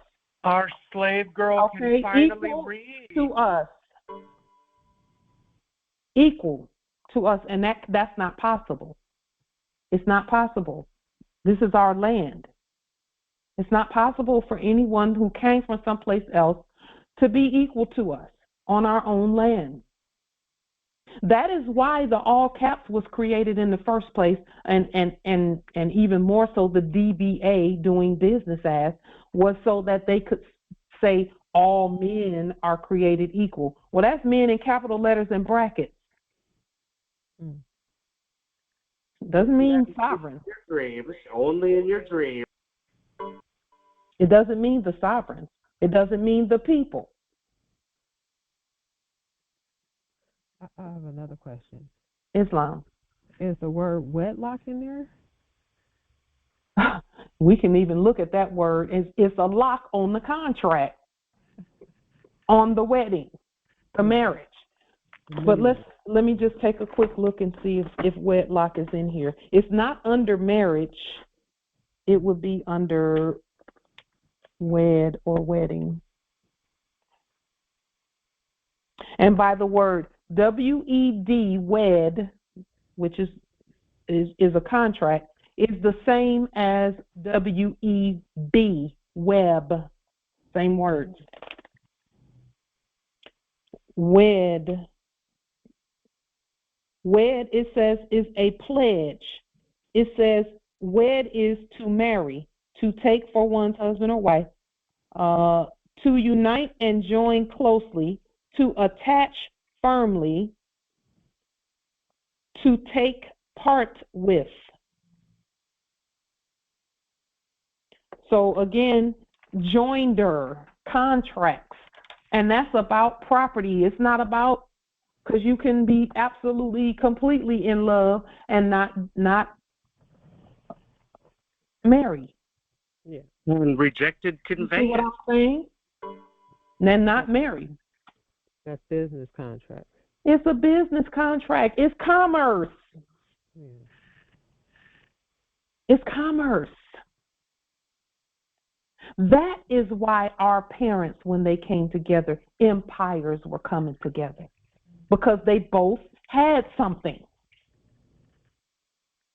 Because they were both of the bloodline and birthright, for those who have that. Now, we're not, let me state this, that we are not being derogatory towards those who come from a mixed household in terms of, modern Europeans and Moors coming together and making children. We're not being derogatory, but we must tell the truth about who we are. And you're delusional. Just so that it's clear. Just so that it's clear. Because we were the only ones who did not know.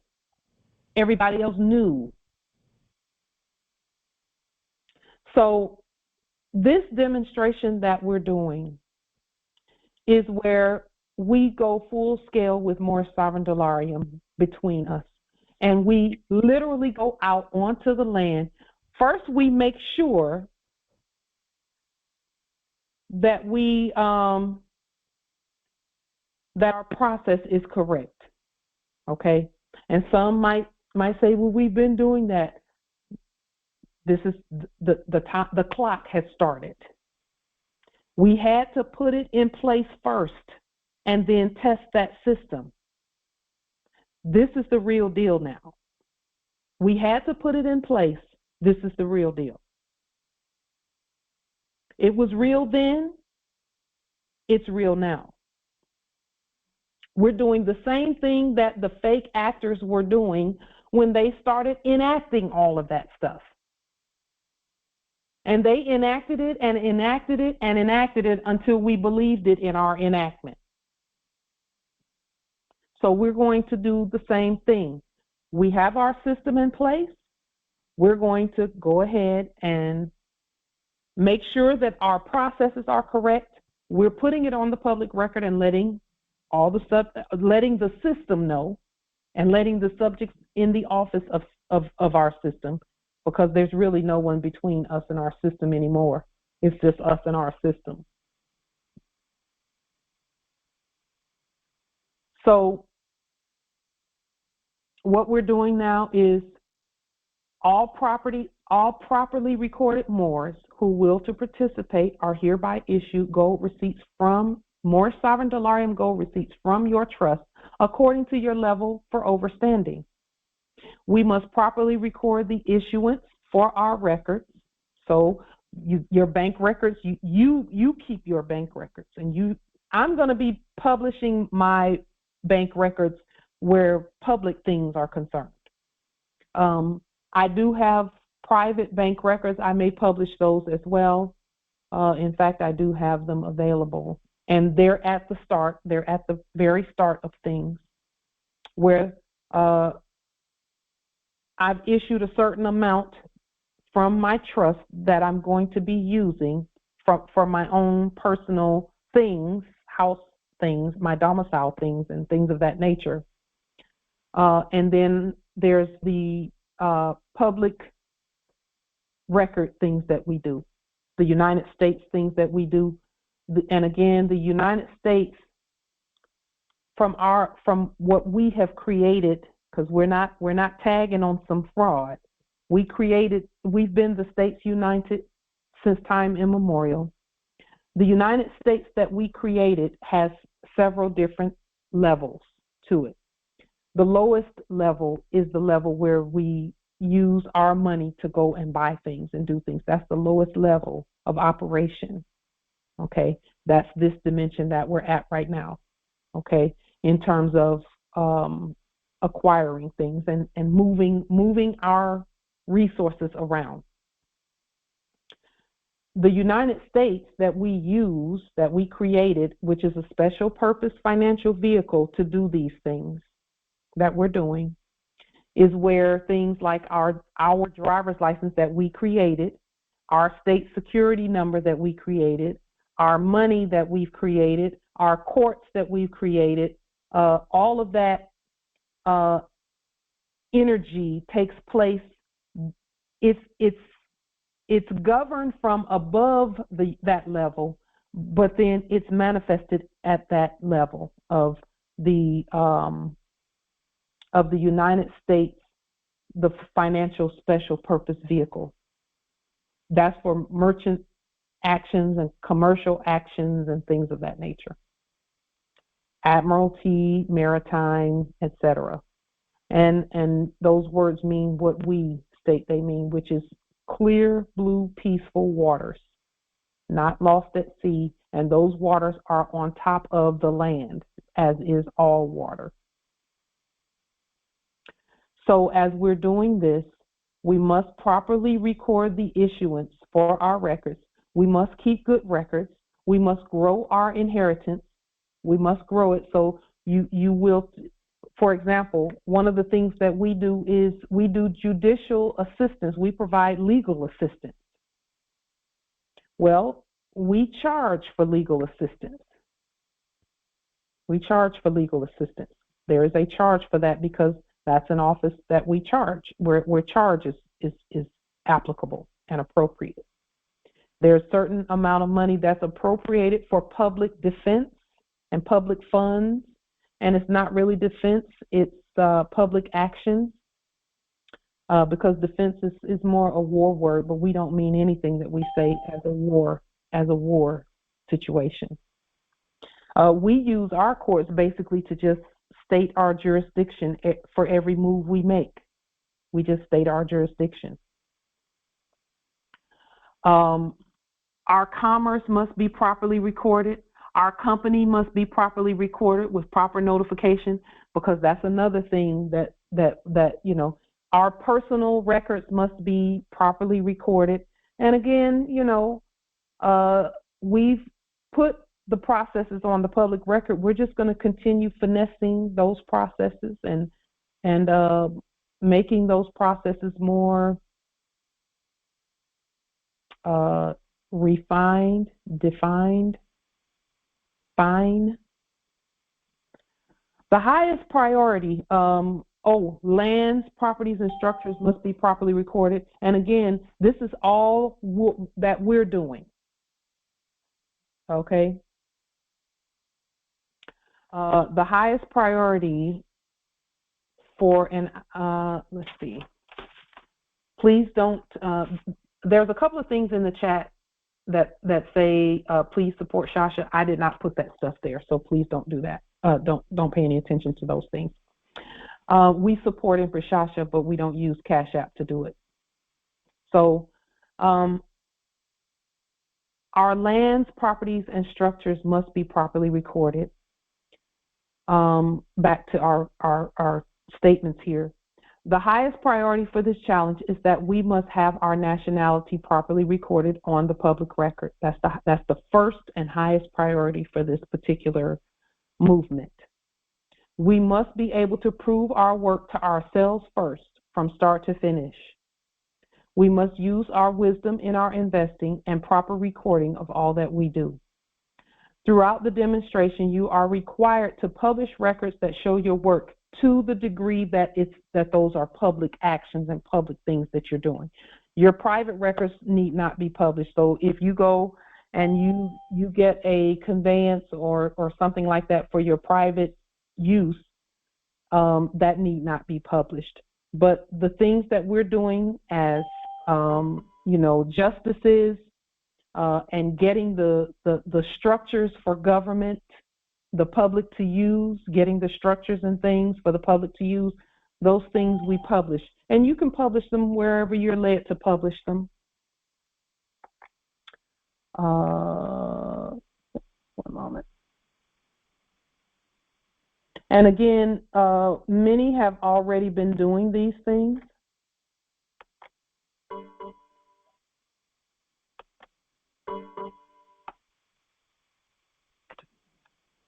And if anyone has inboxed you all, it's not me, okay, because I'm not inboxing anyone. Just so that all are aware. Let's see.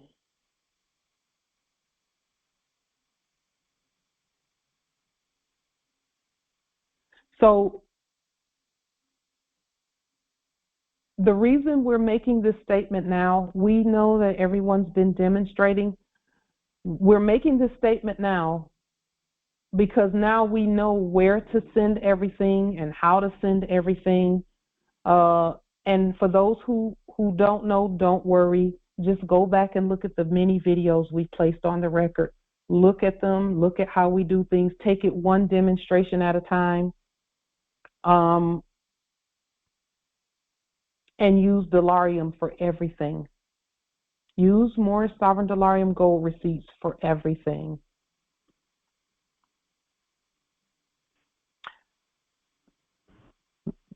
We're placing this on the public record because in the whole ethers, in reality, the clock has really started, actually, where our system and then prepare also more to produce.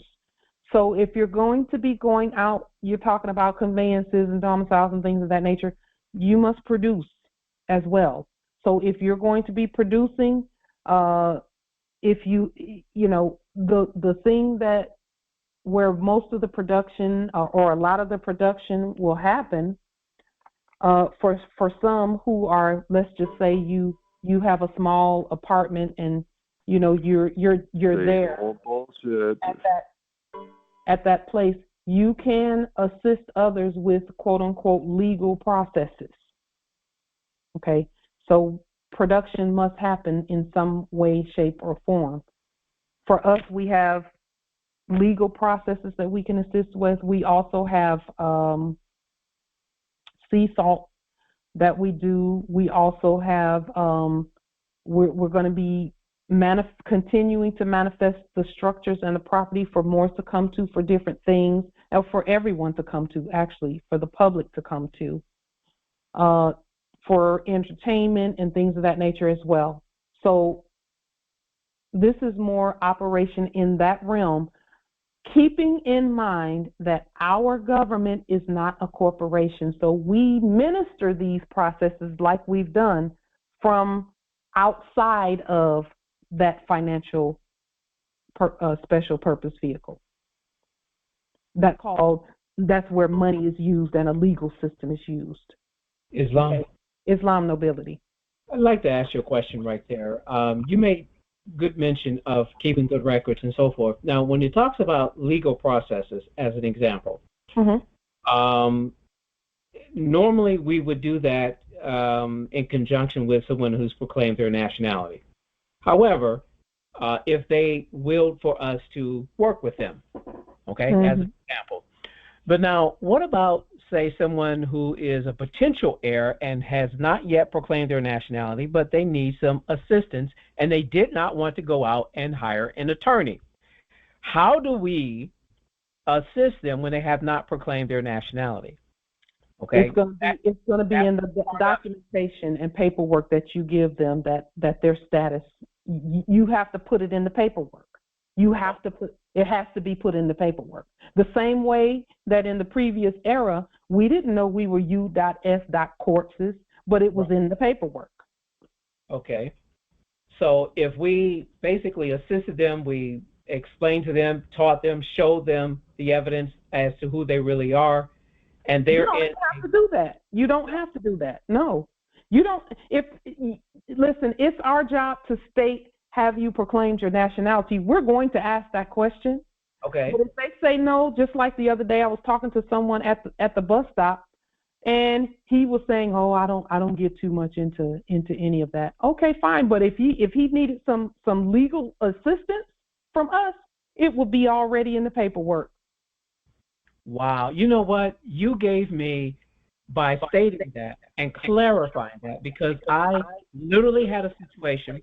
I just finished demonstrating and doing the court action to restate the contract for my own brother whose CDL was suspended, okay, in the old era. But he canceled the contract. He did all that. He's proclaimed his nationality. So I'm doing the documentation for him. Then another Moore showed up, or potential Moore, heir. He is an heir, but he hasn't proclaimed yet. And he just showed up 2 days ago dealing with child support and a host of other issues. And I'm sitting here saying I can help him. And I was hesitant to do so because he's not proclaimed his nationality yet. Put it in the paperwork. He's a minor in his mind. Yes, and that's what I was looking at. That's why I asked the question. The Universal Transfer for Minors Act is in our documentation, which allows me to do it. Yes. So that's why I was like, I need to put this on the record. I need to ask this on the record in front of the Congress so everyone knows that, yes, you can do this.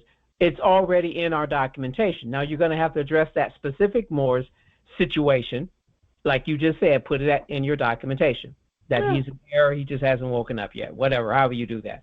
All right. Or if we can state that he's an heir if we know that for sure. For example, I would know that for my brothers and sisters. We know that they're heirs or whatever.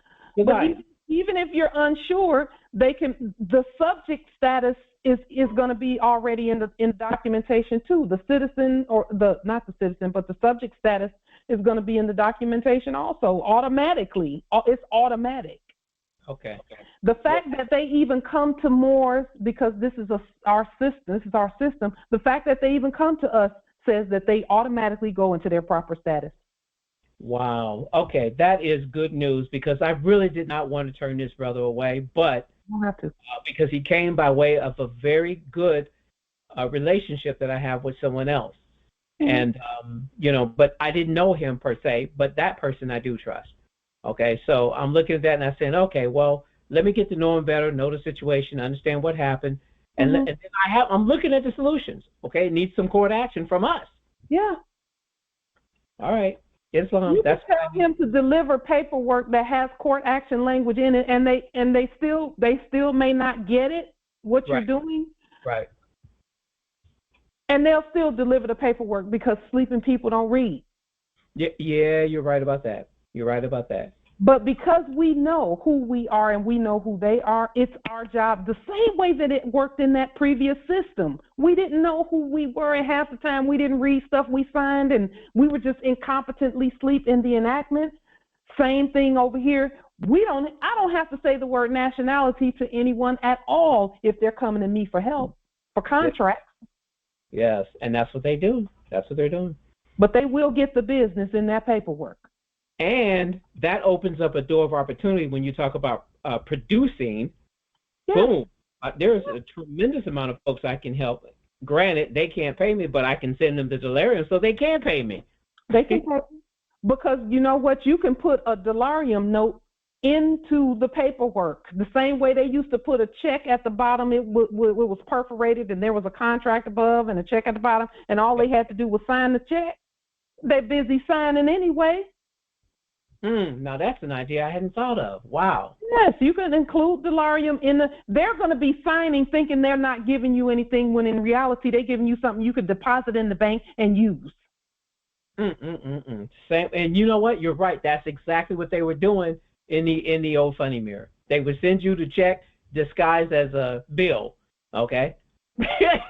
But I'm not going to disguise it, because they're doing that in fraud. I'm not trying to hide anything. So, but I'll explain it to them. No big deal. But this is how you're going to pay for my services because you need my services right now. Yes, and here's the thing. When you say just sign right here, they'll look at the Delarium, and because it doesn't look like U.S.debt, they won't even think they're paying you. Absolutely. You're right. I know that. Okay. Excellent.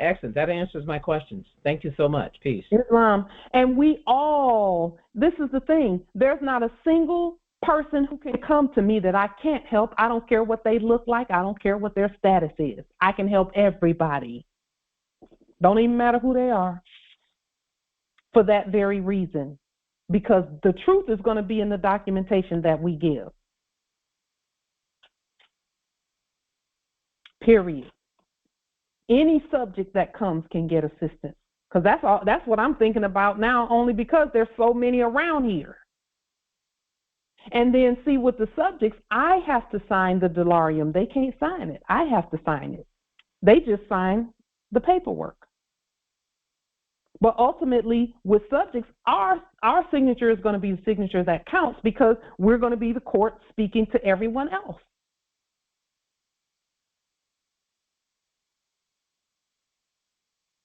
And the change has already happened. The clock has already flipped. Now, there's something happening coming up that's going to make that even clearer. But it'll make it even clearer, but it's already clear to most who can see that other thing is done. The actors are finished.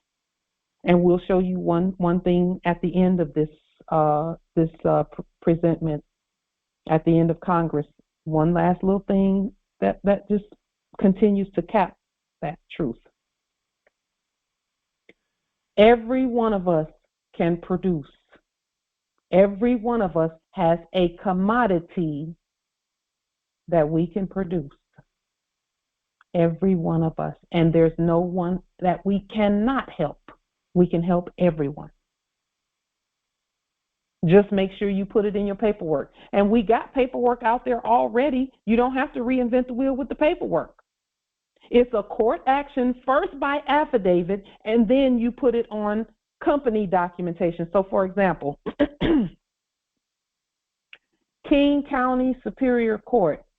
If the fake actors were acting as if something was going on and a subject brought something and say, oh, I got a ticket from the King County Sheriff or whatever.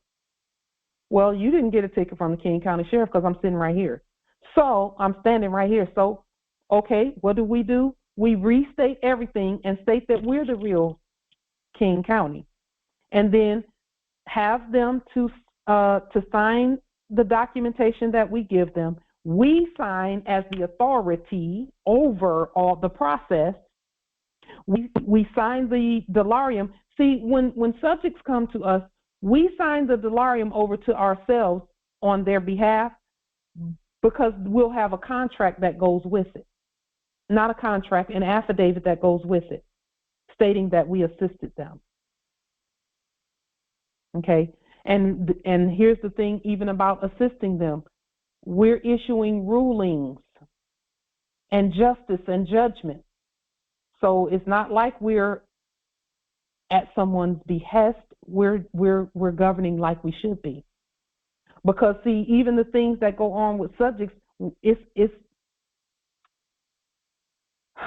we still have to address those things on our land. But the majority of what we're talking about is going to be between the state and others. The state and others. And we're the state. We're the state, period. The same way we've been showing We showed what to do when certain things happen. We've given the documentation. We've restated everything and all of that. We showed what to do and how to do it. And then even where property is concerned, we show what to do and how to do it. And now it's go time.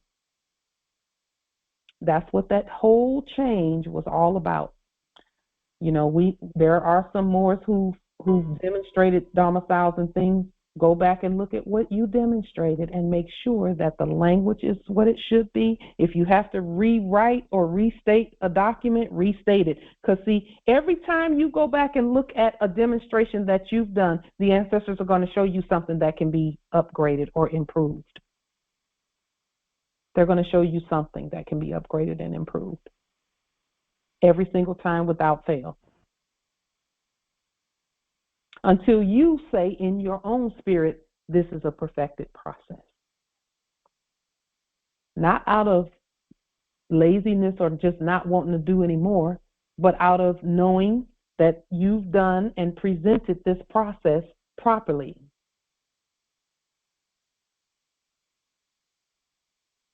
And it can't just be about your personal things. It has to be about everyone and assisting everyone. But your personal things must come first in terms of saving yourself. You must save yourself first.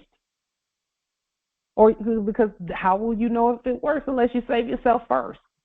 We've done that as well. That's why conveyances and cell phones and all of that stuff, all of those manifestations that are here now,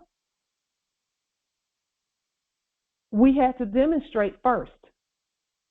We had to demonstrate first, and now I know that the door is open for those things. Do I have it in my hand today? I've got some upstairs, but they don't have the service, the network, and things like that. We showed how to demonstrate that. Everything that we've shown is now the clock is on for that, for everything. We had to put a competent system in place and then demonstrate that system. We've done that. So let's keep going, keep moving forward, keep doing what we're doing. There's someone in the chat, now more, I'll just say this about those that are coming and saying they need assistance with the 40 documents.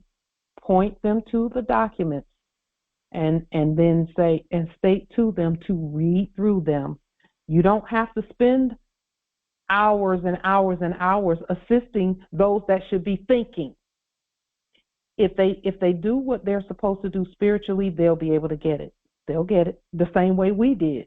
And then they'll demonstrate it, and then they'll come back and see, okay, is there a better way to demonstrate this or not?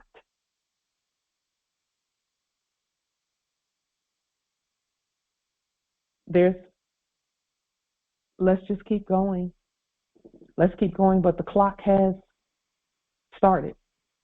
And the clock doesn't end. Our clock does not end. This is time immemorial. So there's no rush on the movement. However, this is now the time to look at all of the demonstrations that you did. So, for example, we mentioned that we did a conveyance demonstration since September of 2022. We've been doing that demonstration, and we would do a little bit on it, and then show and demonstrate that little bit, and then wait a little while longer and see what the ancestors show us about different things, and then go back to that demonstration and say, okay, this should be this way, this should be that way, okay, and then demonstrate it again and see what the manifestation is, and then we say, okay, we'll set that aside for now. Let's demonstrate some other things.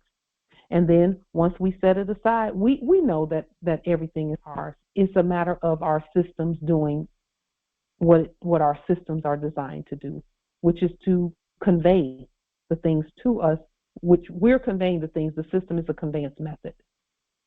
Okay, so for those who have been demonstrating as much as we have, now is a good time to go back and look at the demonstrations that you've done. And if I might state this, number one, always keep your ear open for the ancestors to improve what you're doing. Anytime you get to the point where you think you know it all, and that your process just is, you just can't be improved any, don't go there. And I won't state a karmatic outcome for that, because there is none. The system will do what the system does. So always remain open to critiquing, to wise critique and wise counsel from others. Always remain open. People should not be afraid to come to you with something that probably could be corrected. They should be able to come and say, well, did you look at this or that? Or what do you think about this? Or maybe you could change that, or maybe we should add this to that, or something. Always be open to at least looking at what others bring to you, and hearing them, and hear them out. Whether you make the change or not is up to you. The system is going to system. That will happen. And then, as we stated before, those who were irresponsible in the previous era, which is a lot of us were irresponsible in the previous era. Our ancestors knew what they were doing. I'll just speak for me. They knew what they were doing when they connected me with my consort, because he's a great example of someone who's responsible, financially responsible. So I got to look at that and see firsthand that, these things do matter. And so we have a clean slate. And now it's up to us to be responsible with our dolarium and our estate and all.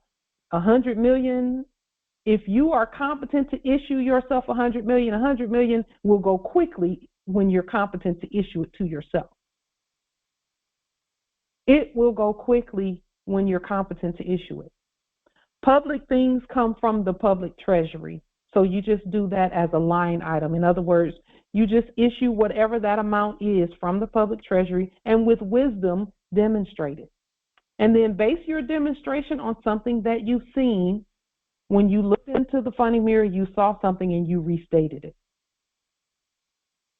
Okay? Step by step, process by process is how we do what we do. Okay? And the subject and the system is ready and waiting for us.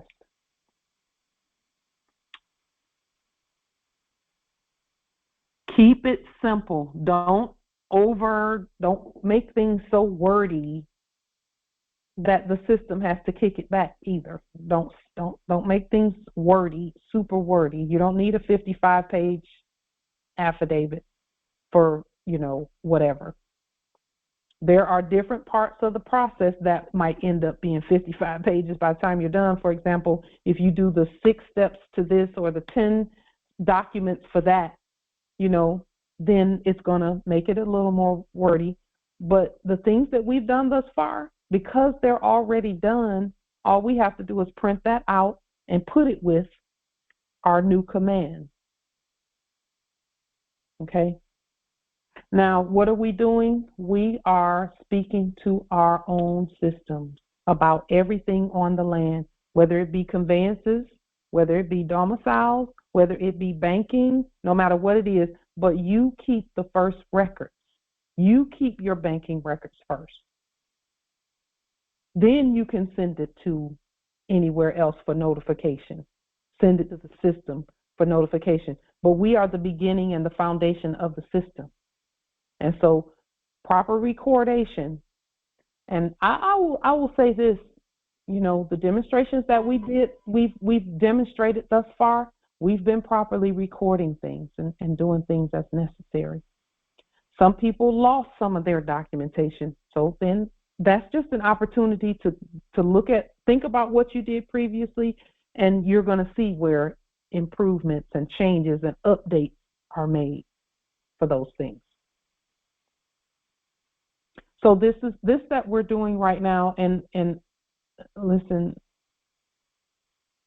Morris, if there's any energy within you that says, why are we having this talk? Why are we talking about this? We've been demonstrating.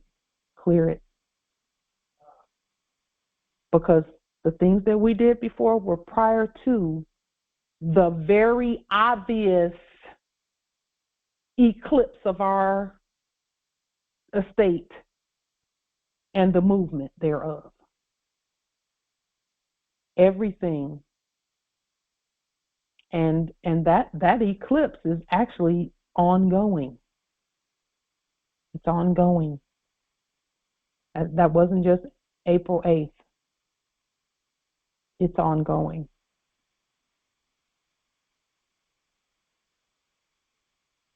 So anything that you've demonstrated, no matter what it is, pull that process out and look at it word for word so that you can go ahead and perfect it and put it on the record. Notify, notify, notify. That's what this is about, is showing perfected processes all the way across the board and using more sovereign dolarium for everything. Islam, Empress. Empress, I have a question. Yes. I just say send Moorish dolarium receipts. You're talking about the small money. You know, some of it is smaller than others. This is where the competence is coming in at. There, and when I say that, Empress, I'm speaking in terms of whatever the amount is. You don't want to send $1 trillion dolarium for something that's $325,000. Okay.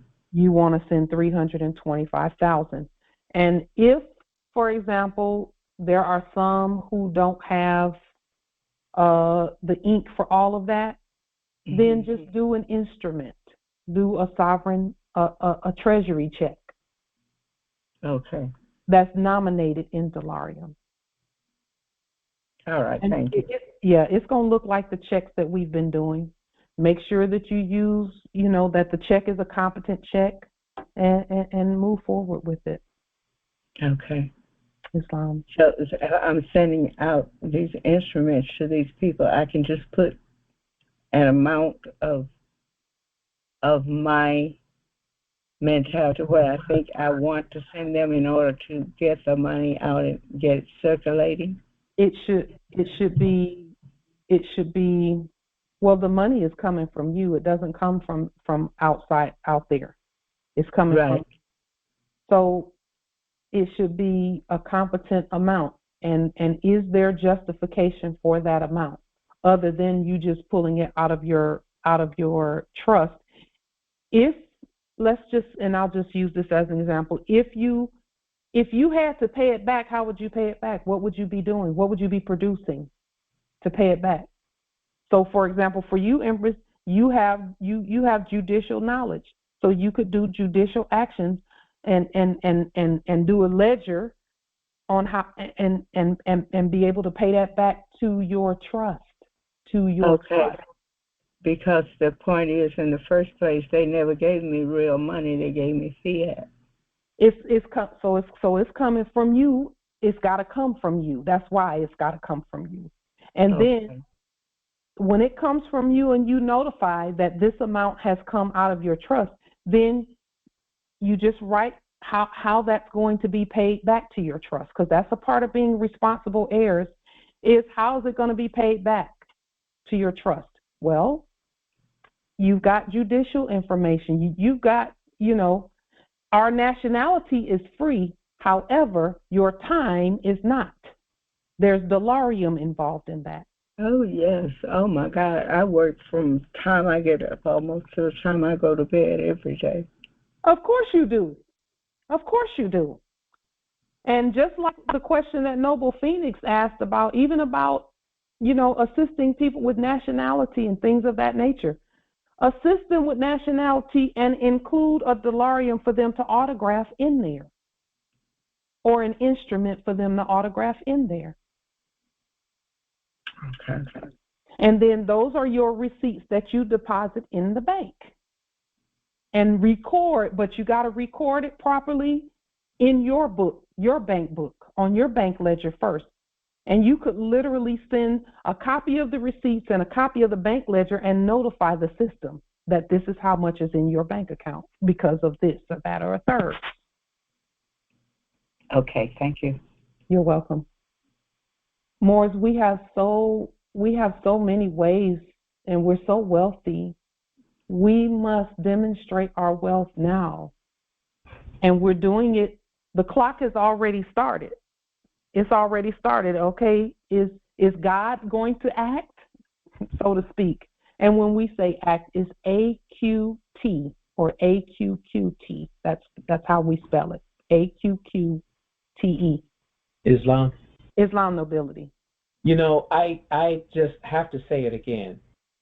It is such a relief for what has been shared today in all aspects, but especially when it comes to the last part where I asked that question and you helped me to gain some clarity on how we can assist those who are still struggling in the system. Mm-hmm. Because I will be honest with you, it has bothered me for a number of years to have to even ask for a donation in fiat. Because literally every time we did that, we were literally saying to our brothers and sisters, you need to go and be a slave some more. And that hurt me because I myself was not slaving as hard as they had to slave because I retired from the system and stopped working in the system. And I let the Most High take care of me. So I had almost no income for like 5 years. Yeah. All right. So because of that, I learned to live without the damn fiat. And I survived. I bought groceries. I never slept on the street, and I had food to eat. Yes. So the universe was taking care of me and answering my calling to say, yes, you can live without this fiat. So when the fullness of the delirium became available, I said, wow, this could be it. You see, this could be it. It could be it. But it ain't it yet. Not back. It is now. Okay? Because now I see not just me trying to use it, but the whole nation. Yeah. And I see people around the world taking hold of. And I see them following our example. So now I have the confidence in my sovereign-backed, gold-backed money. Yeah. So now I can say to someone, yes, I can assist you, but it's going to cost you, and I'm not cheap. I'm not cheap because of the knowledge that I have. I'm not cheap, and you're going to pay my fee. But the beauty is that you ain't got to go slave for it in the old funny mirror. Well, now, at some point they're going to have to justify where they got the dolarium from. So in reality, they're going to have to justify where they got it from. Yeah. So in a sense, they kind of are working for it, but here's the thing. We can lend to them until they can pay it back. Yes. And once they get, the knowledge and they have their estate, it will be no problem for them to pay it back because they'll have a vast estate just like us and they'll have access to it. Yes. So it's not a problem, It's and just so then on top of that, you could use the fiduciary money and they would never really know the difference unless you told them. That's true. But I intend to just use the delirium because it needs to circulate amongst us. And that's the most important thing. We need to use our money. I don't want to use fiduciary money. The fiduciary money is our money. It was cleaned up, remember? Yeah, I understand that, but I like the purity of the delirium. I do too. I do too. From us. Period. But I have people asking me to prove to them that the money works. Okay, you don't have to prove it. It's already done on the record. And you're using it. You're using it is what proves it. when we use ourselves, period. And that's why I mentioned the fiduciary money. You know, it's so close to what they're already using. They could be using it and not even know the difference. Yeah, that's true. That's true, and that's some people are there at their level for overstanding. That's where they are. So that was the only purpose for fiduciary money is to get them off the fiat and make sure it's something we produce, that we generate. Because it has to come from us. It has to come from us. Right. It has to. And that was why we were inspired to do that. You know, because there are some who, because they got used to looking at that. Right. You know, because and you can send fiduciary money and no one can tell you no. They can't say that it's counterfeit because it's not counterfeit. Right. While I'm speaking, let me just share this with you. We were talking about the governments, and I still might refine this a little bit, but the Universal Moroccan Morbitis, Omnific Federal Republic or Government Kingdom. Woo! All right then. She said the omnific. You know we love that word, Empress. You know we do. I feel like it's bringing it all together. Beautiful, beautiful. Well, Empress, you are state head, so we agree. We affirm. We honor your government. We are one. Thank you. Islam. And see that's what I'm saying. There's no one in existence who can deny us. Why? Because we're not talking to them. We're talking to our system. Make sure, and I'll say this more about what we've been doing. For example, when we sent gold to our treasury, I felt in the spirit, I felt myself reach outside of a quote-unquote matrix, reach outside of it and touch our ancestors' hands. I felt that. When I did that, I felt it. And I knew it happened because of the way that whole thing took place. Recently, and that has happened several times where I could feel myself reach outside of that thing that was called a matrix. I felt myself reach outside of it and touch our ancestors. We're out there. We're there too. So it's not like we're in something foreign. We've created this. But recently I did a demonstration where I sent some things off. And I sent the items, the parcels, I sent them to, and I told you all about this, I sent some Dolarium to those around me, to the addresses around me on the land. Well, I got an error message when I typed in and looked up tracking from the mirror system. And the tracking said that the item was forwarded to a different address. It was forwarded to a different address. And it said it was forwarded to a different address because either the zip code was incorrect or it was forwarded by instruction. It was forwarded by instruction or either the zip code was incorrect. It was something similar to that.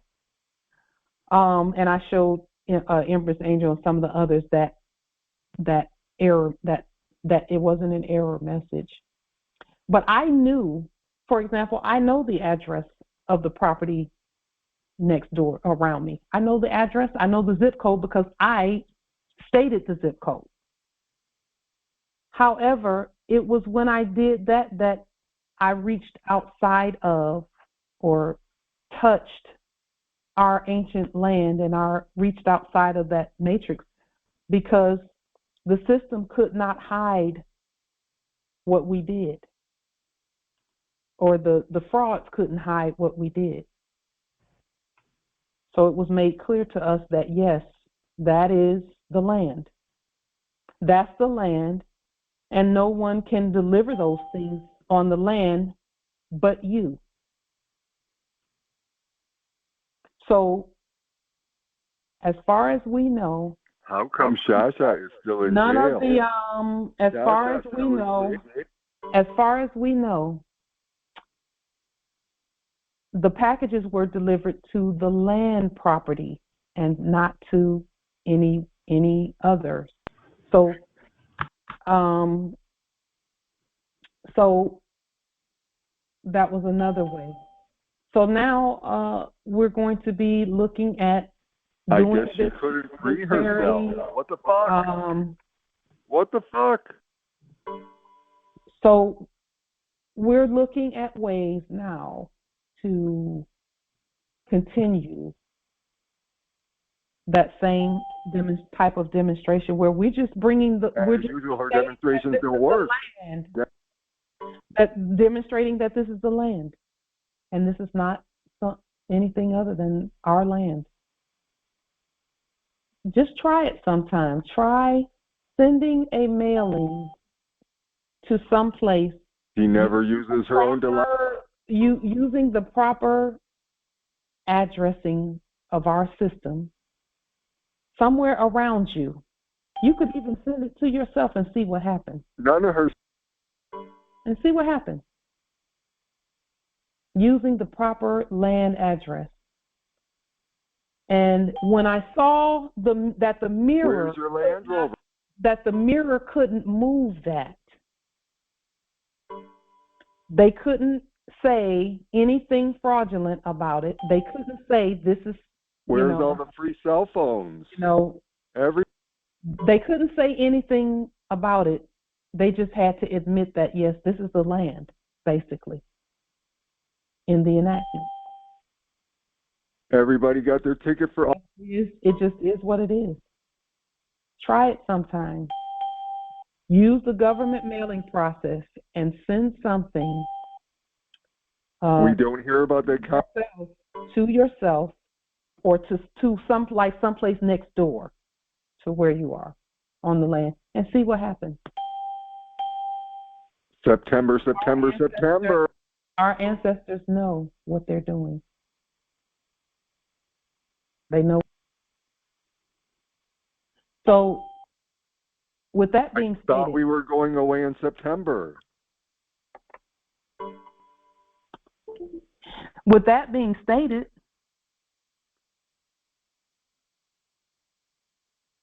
your ancestors are making. We just have a few things to state here that are on another topic, but not really. All Moors who will be commercializing herbs and plants according to the law, which we're the law, we all know that. Please review the following information and study to restate all forms with proper notification to all our offices and systems. So, for example, there are Moors who talk about cannabis and things of that nature. Although we don't do cannabis, like we don't smoke cannabis or anything, there are Moors who will to do herbs and plants and things. This is some information, and in fact, let's just take a look at it, because it was actually Moors who quote unquote appealed to. They didn't restate it. They should have restated what they were doing, and consequently, they were there was an enactment. Let's see. Just a moment. Let's see. And we'll put this link in the chat as well, where they were doing some demonstration regarding herbs, and there were some documents sent, a warning letter was sent, a case number was assigned. So we would just restate all of this, and we send high honors to the sovereigns who did this demonstration. But for those who will to do it, these documents that they enacted, that the quote unquote FDA, which that's not who that really is, the ones they enacted need to be restated. And there's only like 2 or 3 of them that need to be restated because they were, because of what, let's see. And then also look up these codes for federal regulation and restate the code that they continuously refer to, so that you are properly recording your own business, and so that you cannot be shut down. And then you must use Morris sovereign dollarium or gold and silver or substance for substance. Okay. And as you can see, there was no real signature or anything on here. There were just abbreviations used, so we know that it was fraudulent enactment. And then when you see addresses like this, you properly state the address. MI is not a state, so that should be spelled all the way out, and so on and so forth. So let me put this link in the chat so that those who will to do herbs and things of that nature, you can restate this process right here. They have the whole process right here for you. All you have to do is license and restate yourself. And then notify the actors that were previously acting as FDA. Notify them that this is what you're doing. Use the United States Food and Drug Ministry paperwork and letterhead, okay? Because we are the United States Food and Drug Ministry. So nationalize this logo, nationalize it. Turn that flag, that banner rather, should be properly stated the right way and not that way. And then you are code enforcement. So restate this process here, Morris. So let me put this link in the chat. And Morris, if you know of any Morris that are in that business or attempting or seeking to do those things, give them this link so that they can do the study and restate the process, please. Okay. And there, the link is in the chat. And let them know that we are the United States Food and Drug Ministry. And that letterhead, they can restate the letterhead the way that we've shown you how to restate things. Please put that out there far and wide, and we will put the link under the chat so that it can be restated properly, so that others won't come in and try and shut you down when they don't even have any authority over you. And when you're properly restated and you notify the subjects in that office, they won't, because they will know that they're subject to you because you're competent with the process. And you've notified legally, you know the legal process. And then you've done the study on the herbs and things and so on and so forth. Okay. Secondly, for this particular portion of our Congress, we will to show a couple of other resources for you. For those who, now this next, and again, we honor all the Moors who've done this work. We're not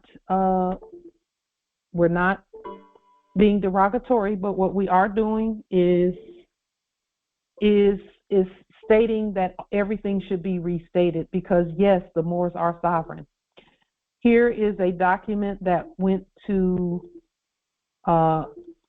apparently the Yamasee Moors sent something to some subjects that they thought were the United Nations, when in reality we're all the United Nations, and there are no frauds and subjects and corpses and all of that in those offices. But let's just take a quick look. Number 4 of this document illustrates why we do not go and petition and do anything where fake corpses pretending to be a United Nations, why we don't do that. We state things and then we send it to the proper place. So I'll put this in the chat. Let's put this link in the chat also so that you can see what we're referring to here. And again, we honor the Moors who did the demonstration, who've done any of these demonstrations. We honor you. We're just stating that you're the government, so please restate these processes. Let's take a look at number 4. Apparently, again, the Yamasee Moors sent something to someone that they thought was the United Nations, when really the Yamasee Moors are part of the United Nations, as are all the living Moorish states. And this document came up in response to what they sent. First, they stated, they put chief in all capital letters and black ink. They used abbreviations, which when you say UPR submission under General Assembly resolution, okay, they're stating that whoever submitted that is submitted to them and under their authority, which is not true. The Yamasee Moors are the government, the station, the nations. You know, we are one with all Moors, and the nations we speak for ourselves. No one pretending to be United Nations speaks for us. But this is why we don't appeal to them. So if there are any Yamasee Moors, first let us say the Atsikata Nation, we honor you. We honor you and we honor the work that you've done. But what they did here,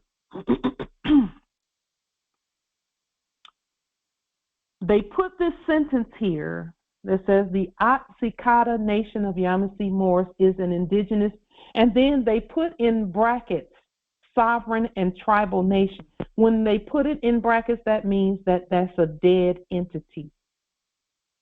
Okay? And then we went to number 4. We'll just get to the point here. Number 4 says this: the 1857 U.S.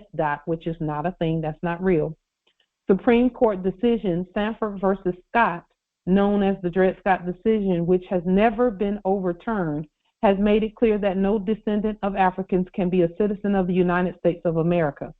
This current state of affairs leaves those descendants of Africans/Moors who are unfamiliar with international law. See, so they're already saying you're still minors at law.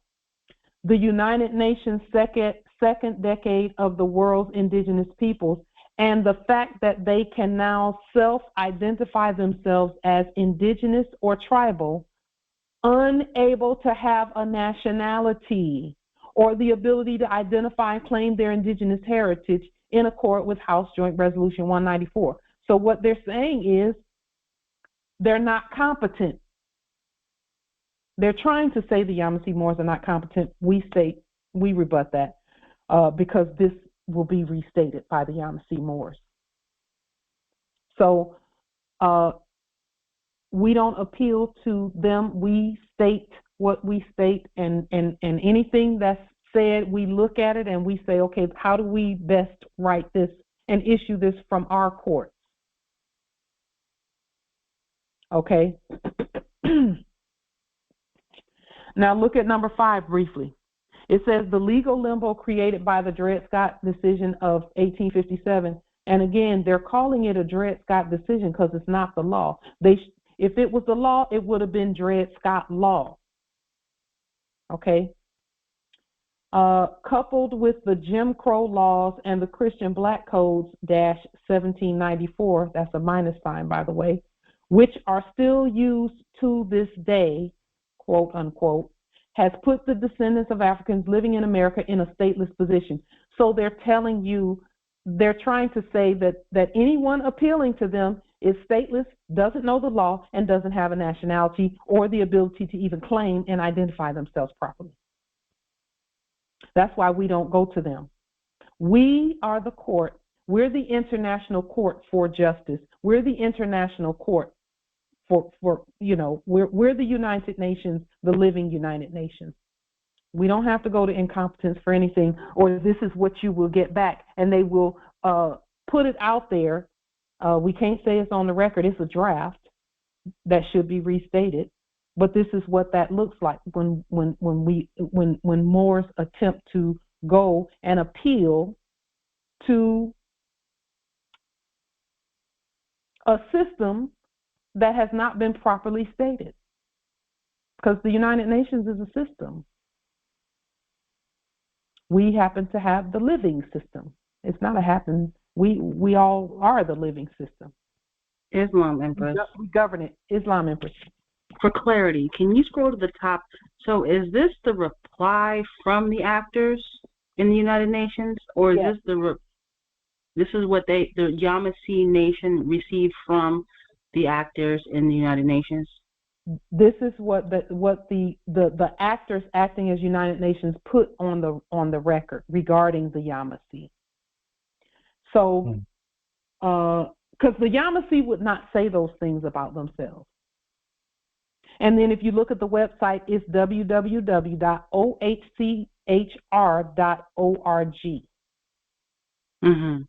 which is I forget what OHCHR stands for, but I know it has something to do with they were previously acting as an arm of the United Nations, and it can be Googled. It's easy to find. Islam, because go ahead, Nobility. A brother Noble was just saying to me about desiring to get a reply back from a particular office that what they felt necessary to receive from the office, so they can have legitimacy and move more and do what they whatever, so on and so forth. And I've always known that they could never, because we're supposed to be the ones writing it anyway. Well, I was going to say, Empress, you could give him legitimacy if that's what he's seeking. You could do that. Okay, yeah. Because you're the United Nations. As affirmed.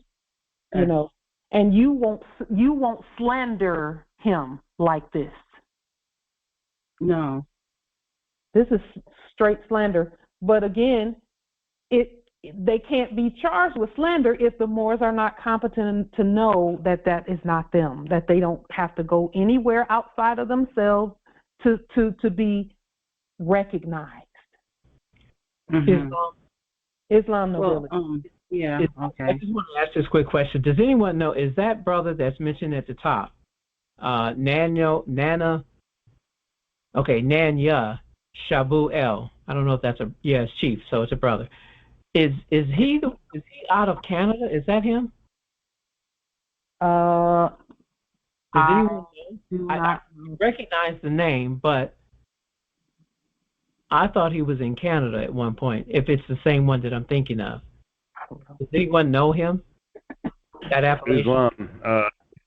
I don't know him, but I watched his transmissions. I thought he was in Canada also, in Canaan land. All right. I've had dealings with him in the past, so that's why I thought I recognized the name. So I'll keep it to myself. But that's good. All right. I'm glad that we caught that. Islam. So here they use a lot of abbreviations. We don't know what those abbreviations mean. So when you see things with abbreviations on them, it needs to be restated. It must be restated in order for it to be legal and lawful, like that. If it's not written by us, then that really, even if it didn't have any abbreviations, if it's not written by us, it's not legal and lawful anyway. Still.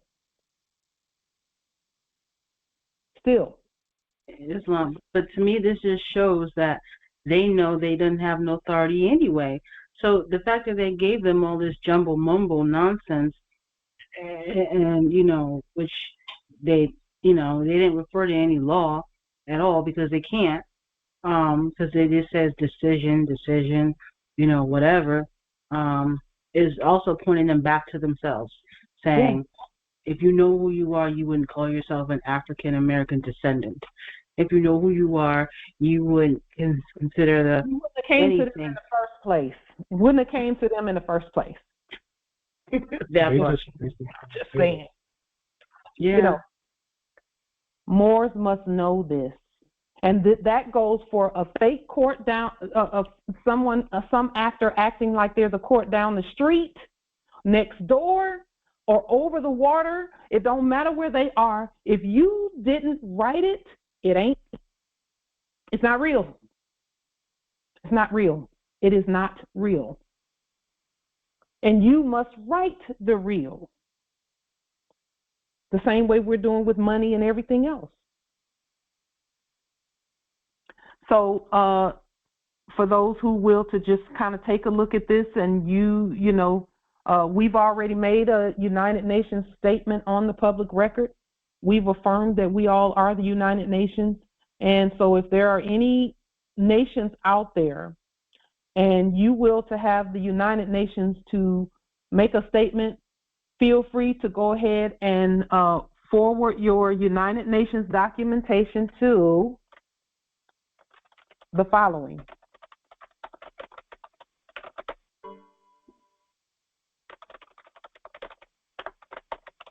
We were uniting Asia tonight, were we not? Of course. This is a United Nations meeting. That's why, we had the nations to state who we got heads of state here. Islam, gratitude. What a great fantasy. Feel free to send, what a great fantasy. Feel free to send your information, whatever it is. We do put it on United Nations letterhead, if that's what if that's what you will to have, because we are, we know who we are. And we will state for the record that yes, you are a nation, and so on and so forth. Be sure to go to the United Nations website and look and see what is necessary, because there's a list of things in the United Nations Charter that tells you that nations that will to be recognized must do this, this, and this. And I think it's only 3 or 4 things. And there is also and I'll state this, the International Court for Justice put a 500 people minimum for nationhood. To be recognized as a nation, you have to have at least 500 people who speak the same language and so on and so forth. However, where the sovereigns are concerned, we state that you go ahead and reverse engineer that one, state it, and then go out and recruit and tell people who they are, and assist, and your nation will grow. And we'll be happy to recognize you on the public record from the United Nations, and then we'll even bring it before this great Congress, and we will vote you in. So any of the formalities that are necessary for you to feel and know that you are recognized as part of the United Nations, we can do that for you. We do request that you send more sovereign dollarium for that particular service, because the nations do pay to be a part of the United Nations. We do not accept fiat, and in this case, we don't even accept gold and silver. For this, we accept more sovereign dollarium only. Thank you. Islam. Affirmed Islam. Islam. We're going to make everyone's life so much easier with the things that we do when we do things like this, so that they don't have to keep sending things over there and using their fiat to do this and that. Know the government mailing process, because it's best to know that process when you're sending things to us. It's best to know that process so that we can get your things and know that you are competent to govern because of that process, because of knowing that process.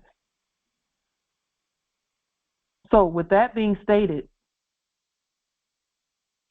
thirdly, proper restatement for Social Security with proper notification is honored by our system and not any fraudulent system. If you'll take a look at this particular link, and we'll place again these links under the video on Light Tajiri Bay channel on YouTube. And for those who are attending Congress, you get the links immediately. Here is the link, and let's just take a quick look. Apparently, someone willed to have their Moorish marriage validated by Social Security.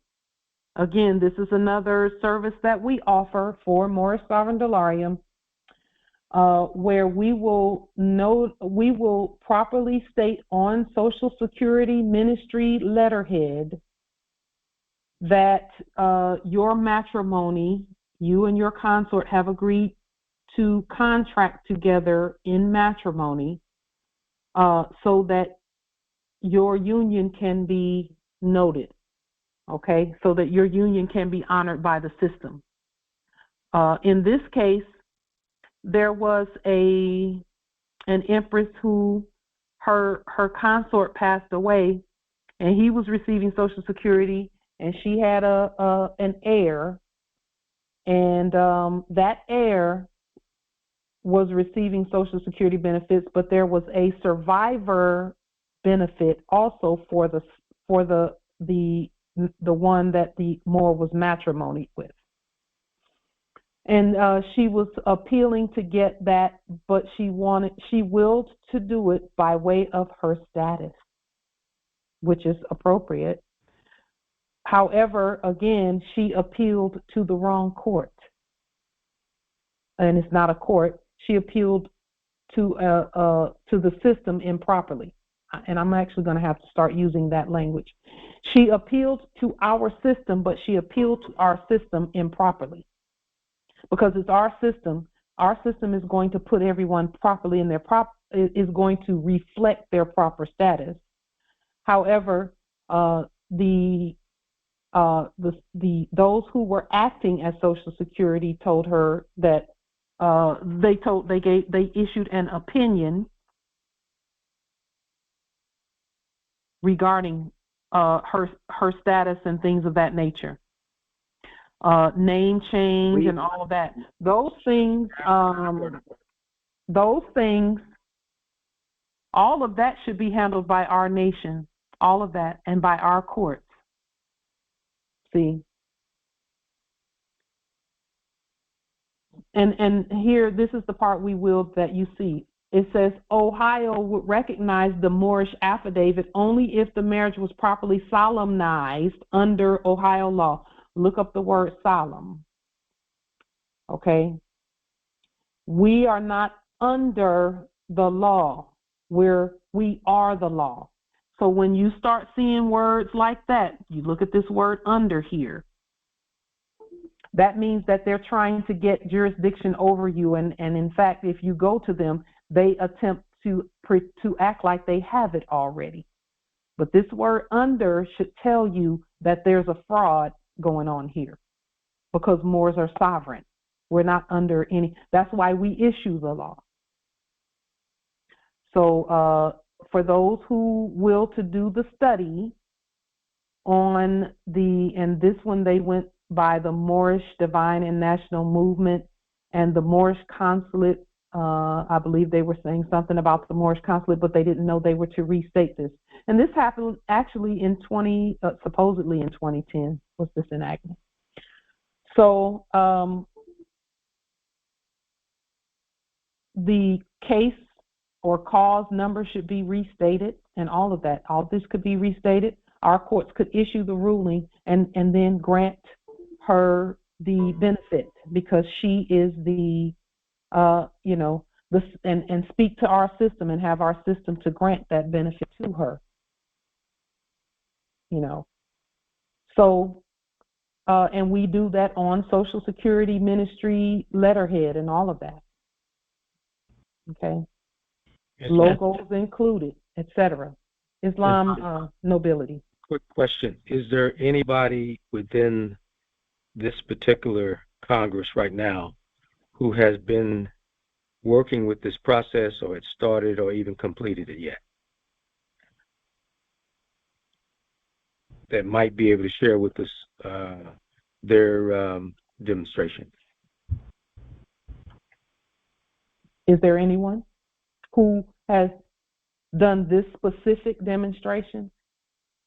We did it with VA, quote unquote, and it worked. So, but again, our demonstration was restating everything, and we literally had to do it, issue it from our Supreme Court, and restate the VA letterhead and all of that. And we put 3 seals on the top of our document, which was the Veterans Administration, the Veterans Ministry, the Supreme Court, which is us, and we put one other seal up there. I believe it was the Moorish National Republic federal government seal. We put that at the top of the document because they were, the system was saying that they needed us to validate our dependents so that we could get a dependent raise, cost of living adjustment or something of that nature. The system was stating that. So we restated everything and sent it, and it worked. And that was actually 2 years ago. Islam. Because of what you just stated with what you did with the VA, I'm imagining in my mind with creativity at work that I could do something very similar to that with regards to Social Security. Yes. And the benefits that, say, a sibling is receiving if it's not enough. And increase that to the full benefit amount, or just state what the amount's going to be, even better. This is what you're going to give. Now, in that scenario, I'm restating the benefit amount on a monthly basis so that it is normal and something that he can live with, okay? It must be, so you have to look at the chart, the chart, because, again, it's so easy to throw $100 million up there, but that's not how that part of the system works. So you must justify your amounts. That's what competence is about. Okay. All right. So that's where my question was going, was either do it that way or, within the maximum that's available for that scale or whatever they have within the program. Yes. Now, what I'm thinking is we need to create a separate program, okay, apart from that, because let's just say someone just absolutely does not meet the higher standard, but it's not sufficient to handle their needs at this point, and you wish to help them. What is to stop us? I know there's nothing to stop us, so let me rephrase that question.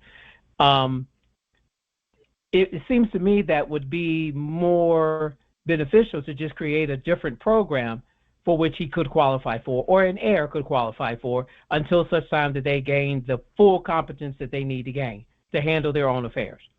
Well, it wouldn't be a separate program from the ones we minister. It would just be, let's say, a temporary amount for a certain amount of time. Okay. You know how they do a temporary amount? Temporary relief package, like. Right. Like we would issue Social Security at the 90% level for 1 year, and then after that year, you come back and if you have any other documentation that you will to submit, or not submit, but to send to the Social Security Ministry, then they would send it to the system, and the system would make adjustments accordingly. When we send our ruling to the system will make the adjustment, and they will be issued that amount. And then if no one comes back and says anything a year later, they may even be cut off until it's readdressed properly. And again, that's according to competence. But the system is going to kick a letter back and say, in 3 months, there's going to need to be some updated paperwork or documentation. And at that time, they may come back to you and say, you know, whatever, but they'll be bringing evidence of whatever it is, you know. Okay.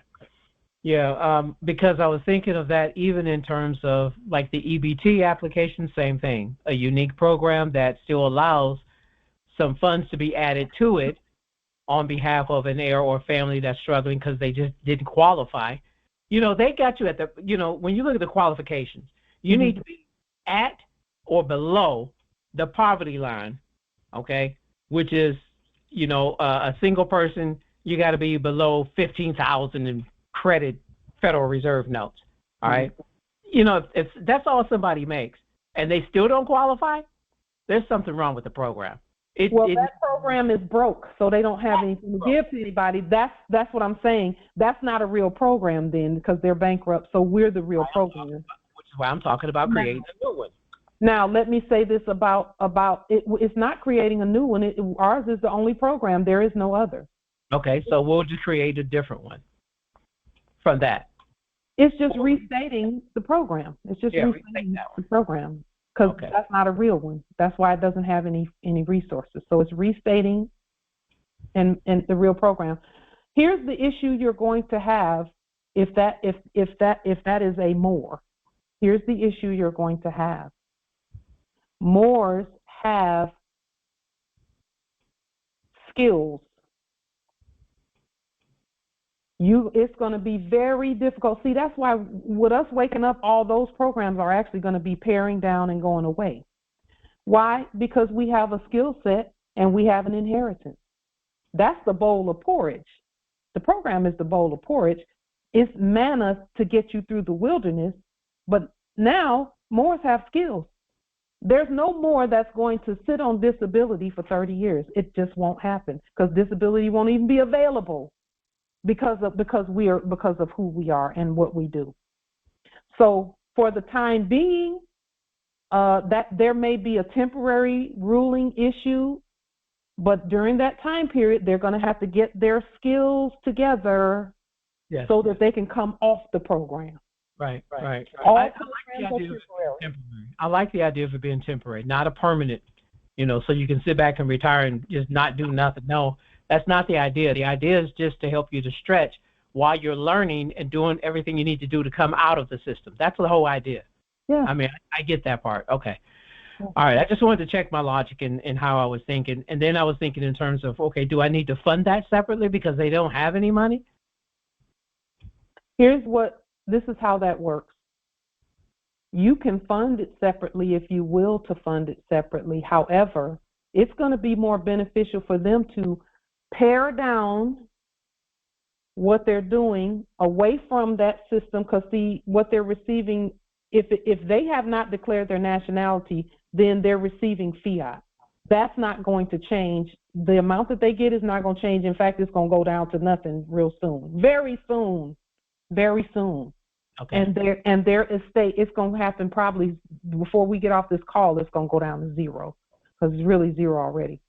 So they're going to have to look at how to at least do the basic of declare their nationality, and then either be learning or assisting people with that, so that they can start getting delarium coming in, money, resources coming in based on their skill set, based on their study.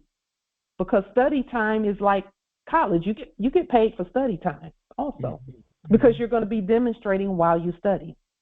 Indeed. Like we've been doing. Okay. So, yeah. That answers my question. You can fund it, but it won't last long. Okay. Islam. Now, Moors, when we're talking about funding things, the ancestors will be looking at, from within us, they will be looking at how we issue out the resources. And we must be responsible there also. We must be responsible and fair about that. Responsible and fair, even when it comes to family members, kin, we must be responsible and fair about that. And the system will comply. The system will do whatever it's supposed to do. It will do as it should when we do that. Are there any other questions, comments, wisdom regarding the things that we've shown thus far? And I would ask that before you ask any other questions about the resources that we've just given you, that you study them first, because the ancestors, those questions will be answered. Even as you're reading, you're going to be like, oh, I was going to ask that question, but here's the answer right here. Islam. Restate everything. Restate everything. And then send it to the proper address. The average, and Noble Phoenix and all Moors, see, the average one that comes to us is not going to know to restate the address. They're not going to know to spell everything out. I've seen Moors who've been on these calls not spell everything out, even after we've said it this many times. That is thinking is a conscious effort that must be made. So let's just keep going. Let's keep going. Any other questions, comments, wisdom regarding that? And I know that we've gone now about 3.5 hours. Really quickly, no other questions. I believe we're on the final part of what we're doing, of our Congress today, our court action.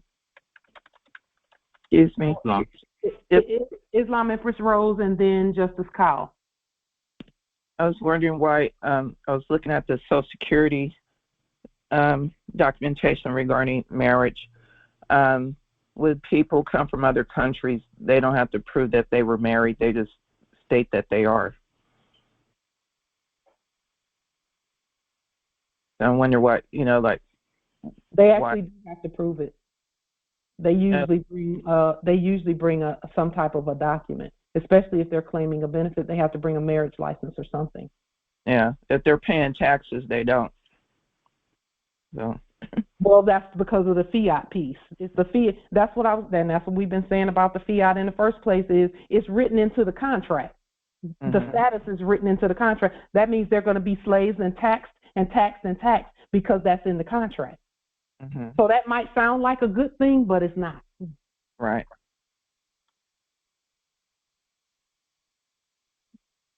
Might sound like a good thing. It might sound convenient, but no, they're not going to turn you away and as soon as they send that tax letter, you better start paying in fiat.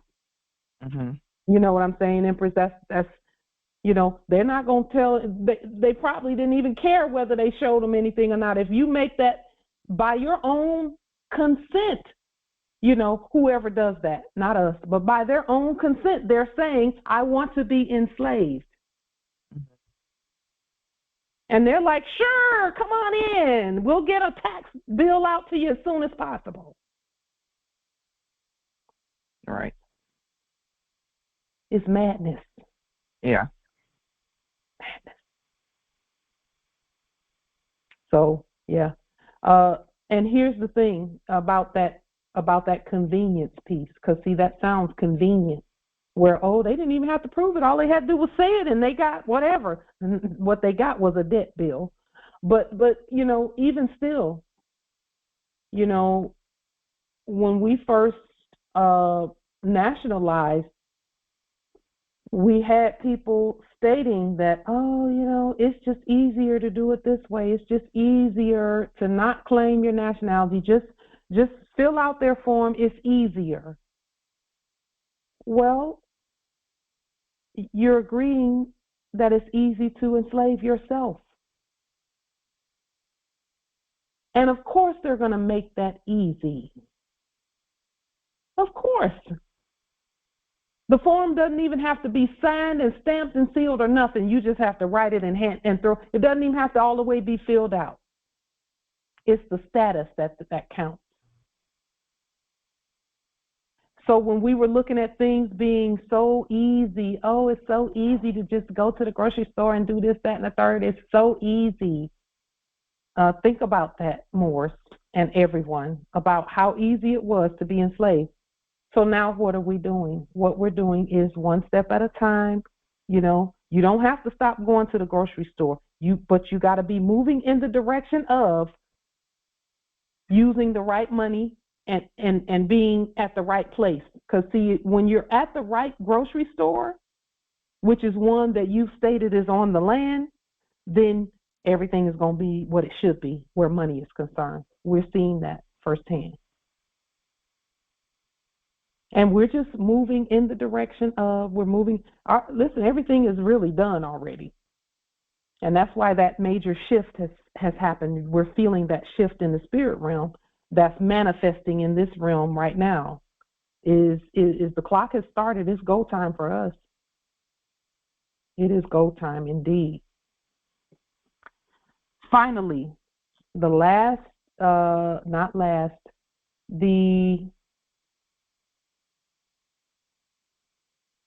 additional part of this Congress. We willed to do this on Matriarch's Day this past Sunday. However, we stated that every day is Matriarch's Day. So we will to dedicate this 6th portion of our Congress and Congressional Court to the Empresses.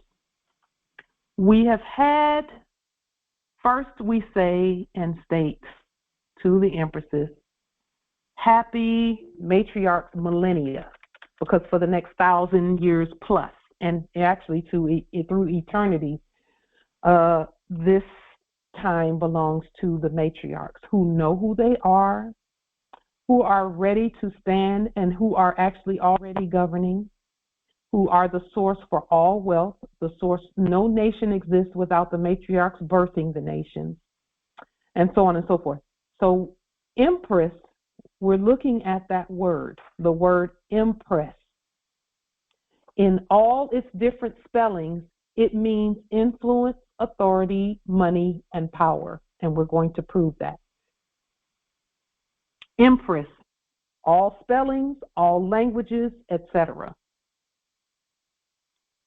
So the word Empress here,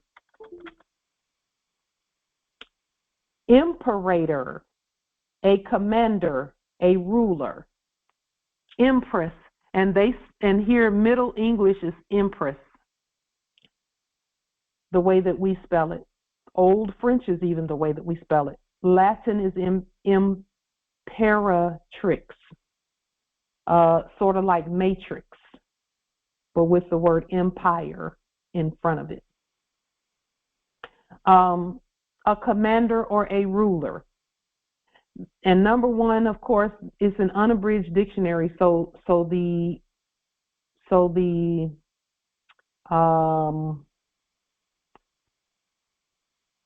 those who were acting as the writers of the dictionary had to try and do something to include themselves. So they said the wife of an emperor. We are not wives. We are commanders and rulers. Our person might be a wife. Our person might be a wife. For some of us who thought we were married, we are matrimonied to emperors and kings. So, number two, a woman who governs an empire. That's what an empress, that is who an empress is. A woman invested with imperial power or sovereignty. Empress. A woman with great power or influence. So let's look at that word continuously. Empress. Again, the Middle English and Latin and so on and so forth are spelled similar. Empress is to press into or upon a stamp, or a premier. So in, which is on or upon, and premier, to press. And the word premier, so for example, we have empresses who state that they are the prime ministers. This is a derivative of that. Or actually, prime, the word prime is a derivative thereof, of premier. Let me put it that way. Empress is a stamp, to press. So here it says to use pressure as to leave a mark, which is very similar to the birth process. There's a lot of pressure involved in the birth process, and then what comes from our stargate is marked by us, by bloodline and birthright. So we mark our heirs by using pressure. Stamp, imprint, to apply with pressure. So in the previous era, there were some of our sons who said, I don't want to be with, quote unquote, a black woman because they put too much pressure on me. I'm going to go be with someone else who won't put us under that pressure. Now you know why we did a lot of this in our sleep of you will stand and be a man. We did that because we were empresses by bloodline and birthright and by blood and birth even then in that enactment. So if you ever wonder where all of that came from, now you know. To have a considerable effect on the mind or emotions of. We did that. So, empresses, congratulations. If someone ever said, you talk too much, you just be quiet, just stop, quote unquote, bitching. Now you know where it came from. To implant firmly on the mind or fix in the memory. Now I will state this. Our mothers, our matriarchs who birthed us, they implanted firmly in our minds and in our memories who we really are. That's why it was so easy for some of us to just wake up and just start demonstrating. We knew. To press or crowd about, which is obsolete. Well, that's what we did. We pressed. And if it took crowding, we crowded. If it took moving, we pushed. Because that's how our estate happens, is we push the babies out. We push.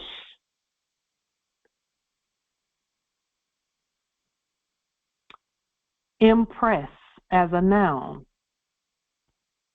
to press upon, a mark or indentation by pressure. The figure or image of anything made by pressure, we impress upon our children. Our likeness, or we put the likeness of our consorts on our children. We do that while they are yet within our wombs. We do that. We stamp them. An effect produced on the mind or feelings by some strong influence. Mind or feelings. Stamped into anything. Well, let's look at the word stamp. Because again, we're still talking about impress. The empresses. To bring the foot down forcibly upon something like the land. That's how land is properly proclaimed, is you put your foot on it. And then you make statements and you proclaim it.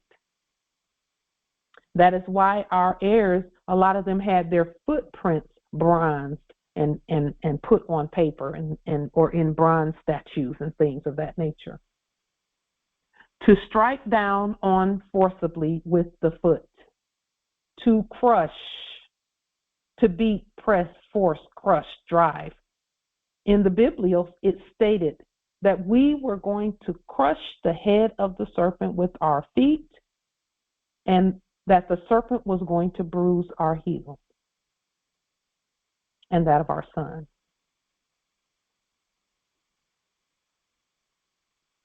Stamp, a mark. Number 4, to impress, mark, imprint, as to decorate or show authenticity, ownership, or sanction, or the like. It is authentic when done. Our heirs are actually the heirs because we've authenticated them by birthing them. And number 6, we are the money because we put an official seal or stamp on a document or a letter, and we all do that. That's impress or stamp, the empresses. To characterize or reveal distinctly. To pulverize by grinding or crushing. To stamp out a social evil. To extinguish. To extinguish as by fire, by stamping on with the foot. To exterminate, to eradicate. Islam. And here, number 9 says, a mark, seal, impression used to show officially that a tax has been paid already, authority has been given, and the service has been performed. That's what we do. All of us. All of us. Our sons do it too, because they are marked and authenticated by us. At birth, it's called a crown. It's called a crown. Stamp, a small piece of paper imprinted on the face with a distinctive design or picture. And I find it interesting that they said imprinted on the face, and usually gummed on the back, issued by a government for a specified price. And whenever you see the word specified or specific, that means that the species must be living for us. It must be living. Gold, silver, more sovereign delarium. Specific. And required to be affixed to a letter, parcel, document, commodity, subject to duty. Number 11, authority or currency. Again, the empress. Money, especially paper money, because you're talking about a stamp where we put our right red thumbprint. So the empresses are the authority, the currency, the money, but so are our sons because they are stamped or marked by us. The Stamp Act was an act passed by the British Parliament in 1765 imposing a duty on all paper, parchment, etc. used in the American colonies and declaring all writings on unstamped materials to be null and void. That's what restating documents is all about. We have, and we're doing this today, and we've done it previously. We hereby declare that all writings that were previously done that are not stamped and sealed by us, by the Moors, is null and void. Null and void. Non-existent. Does not exist, doesn't have any authority, no validity, no nothing.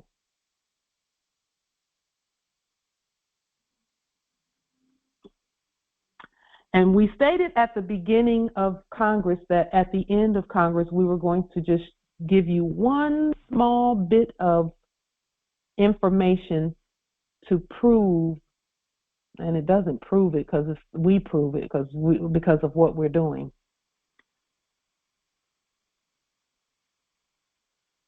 That is over.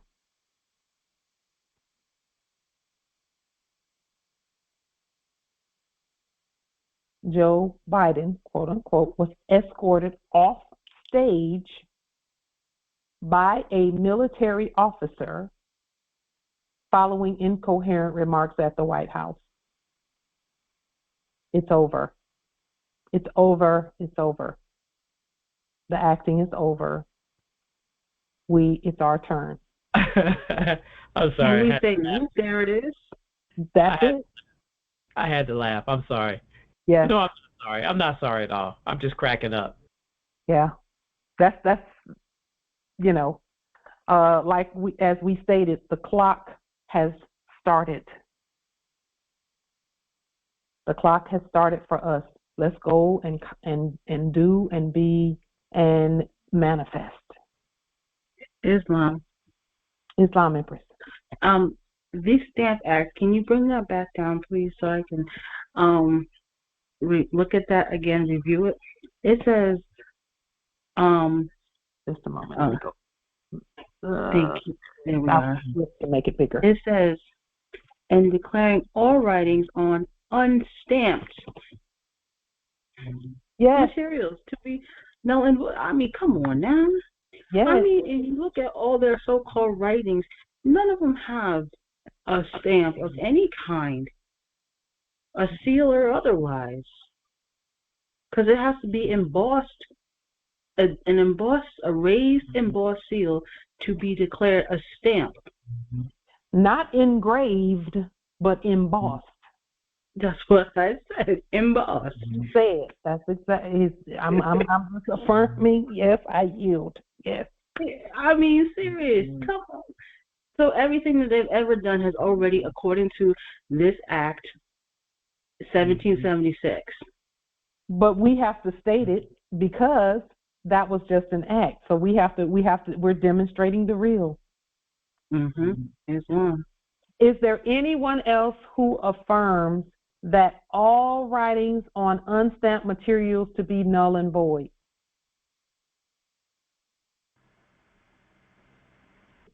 Islam. We affirm here in Moab territory. Islam, love Ibn Allah Bay, New York territory. I affirm. Islam, Mother Chief Justice Angelica Yvette Dobbs Bay at Manawatu territory, land of Nod, affirm. Nathaniel Bruce Terry, Rashida Salah Bay at New York territory. I affirm. Islam. Indeed. Booker Bay, Maryland's territory. I affirm. Indeed. Islam. Salajar Bay, Khalifa territory. I affirm. Indeed. Islam, Chief Justice Bay, territory. I affirm. Islam. So we have passed the stamp law. Empress Aisha Elzay, I affirm. Indeed, Islam. So, Empress, if you receive anything that's not stamped, it's null and void, but you have to actually state that and then notify and send stamped documents. And you can reverse whatever is, sent unstamped. And here's the thing, even if it had a stamp on it, if you didn't put the stamp there, it's still null and void. So should we be stamping our funds also? I do. Okay. I stamp each dollarium. I sign and stamp, and you can. I don't know if you all can see the stamp there. But I stamp each and every one. I emboss all of my dollariums, each one. Okay. Islam, and for the record, that Morse, your right red thumbprint is also an embossed, because it is embossed with the ridges. It is embossed, okay? And then, so that is your stamp also. Yes. If you don't have an embosser, use your right red thumbprint to do so. And that we affirm. Islam. Yeah. Islam. Michael. Islam. Question. Where do we go to get all this information on the income, like SSI, veterans benefits, and all that stuff? The website. So the link that we put in the chat for Social Security, you can go there and look around, and you'll find, charts and things, with that information there. Okay. Yeah. And you can restate everything that you see that is applicable. Restate all of it.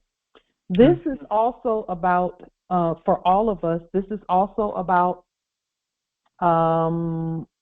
we see you, Justice Nadine. We see you. Islam, thank you for your vote.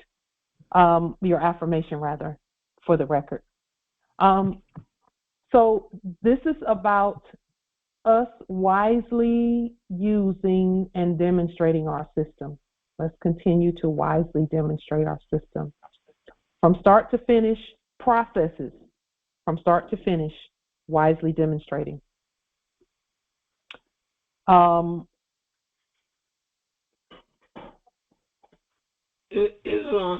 Islam nobility. Michael Tuan, Mickey Bay, Mississippi Territory, Alfred. Indeed. Thank you for your affirmation, Chief Justice Islam.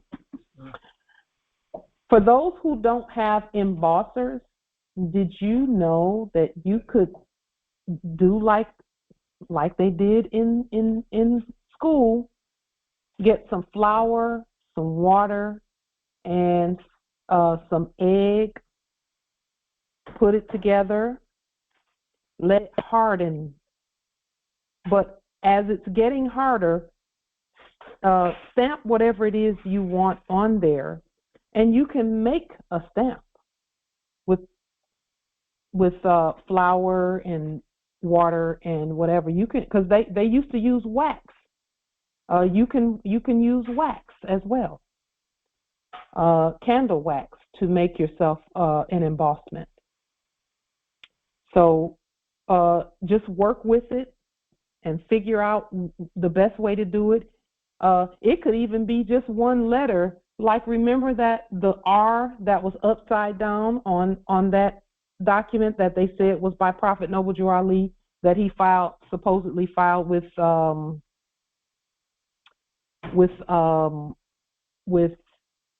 the Chicago, the Cook County recorder, supposedly. There was an R turned upside down on there that was supposed to be the quote-unquote Queen's letter. How do you know if you sending your documents to the right location? So you can make whatever type of a embossment you will to make. Where there's a will, there's a way. Islam. So there's a question in the chat saying, how do you know if you're sending your document to the right location? First, have you, number one, declared your nationality. Number two, done the fiduciary document, which states that you have authority over all letters, numbers, signs, sounds, sigils, etc. And then number three, when you're doing, when you're writing out or typing out the address, that you put, that you don't use any abbreviation. That's how you know you're doing it right. And that the address is properly stated in terms of the case. When I say case, uppercase, lowercase, etc. And that anyone that you're sending it to, any office that you're sending it to, that whoever is in that office, that you put the word subject and then a colon and then their name. Because you're speaking to a system, actually.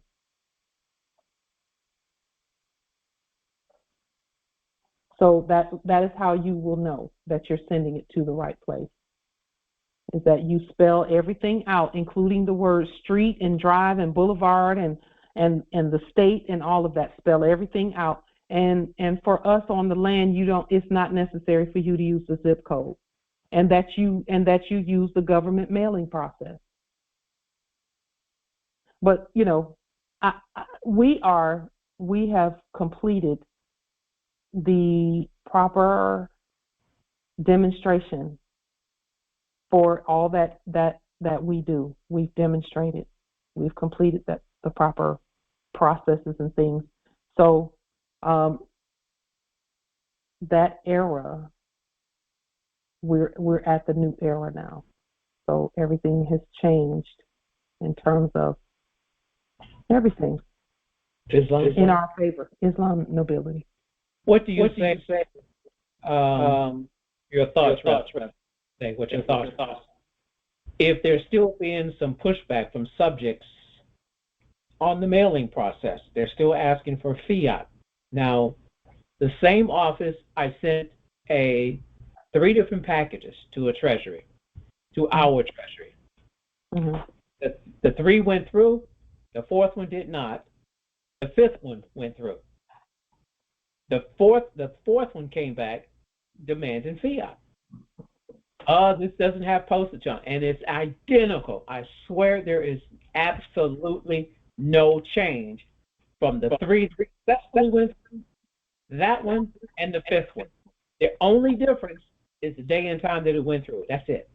But the lettering, the stamps, the addressee, I didn't put subject, with a name on it because it's to our treasury, and I don't know anyone at the treasury. So I just put treasury, Austin, Texas. 3 went through, and then the 4th one gets rerouted with a slap on it saying, no, you need some postage. Then I turned around and sent it right back to the same one that number 5 went through and was delivered the same day that the other one came back. So that tells me the mail-in process is fine, just somebody in the office of subject. No, what that is take a look at whatever it is that you're sending. Take a look at what you're sending and just ensure that it's necessary to even send it to the Treasury. It's the same package in all 5 packages. Okay. Same package, same content, same information. Go back and take a look at that and see if there's anywhere where you can improve that process. Whatever the process is. If I'm sending the same thing identical, I'm sending the same forms, the same information. I know you said that. You said how is it that one gets pulled out and the envelope's not even opened? So you're saying they're looking at the inside of the contents and somebody making a determination just don't need to go to the Treasury? No, what I'm saying is whatever pops up on your computer screen, they can see. Huh? What? What do you explain that? I don't understand that. So when I get ready to type something out, an affidavit, whatever it is, the system can see that. Before I put it in an envelope, the system knows what it is. It's a matrix of our own creation, okay? It is. It just is. So you're saying the intelligence behind the system is monitoring even what I type before I put it in an envelope and mail it off. And so it's selecting which things should go through and which things should not. Is that what you're saying? The system is doing that. It's an algorithm, yes. Yes, that's what I'm saying. That is what I'm stating. It's an algorithm. And what I'm stating to you is this. When things like that happen, all you have to do is just go back and look at just one of the things that you've been sending and see if there's any place where a couple of things maybe can be changed. 1 or 2 things can be changed. A word can be changed. Some capitalization can be changed. Something can be changed. And then the next time you send it, make that one change and watch it go through. I'm just telling you what we know from experience. Well, what I did is they said, on the envelope that it didn't have an address, but yet the last package that was delivered was waiting for them to pick it up at the General Mail facility. So I said, okay, you want an address? I'll use the General Mail facility address since that's where they're sitting at anyway. Okay. Next package. And that's on its way right now. Okay. Let me tell you what's happening there also in addition, because I'm seeing this across the board. Okay. Even with my own mailings, whenever I see just the last set that I sent, the ancestors made it very clear to me that we don't need to that it is not necessary to send Treasury documents away from us because we're the Treasury. So yes, we sent things to our Treasury. That was one of those times where I knew I felt outside the matrix when I sent it. We don't have to, we are the Treasury, and Treasury duties are being done where we are, and we're actually about to demonstrate going out onto the land and getting the buildings and the structures and things so that we can be the Treasury there. We don't have to send it to a Treasury that's not us.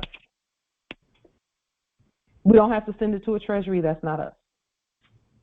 So if you have something where you want something to go to the Treasury, just put it on the public record, and it's at the Treasury because you're the Treasury.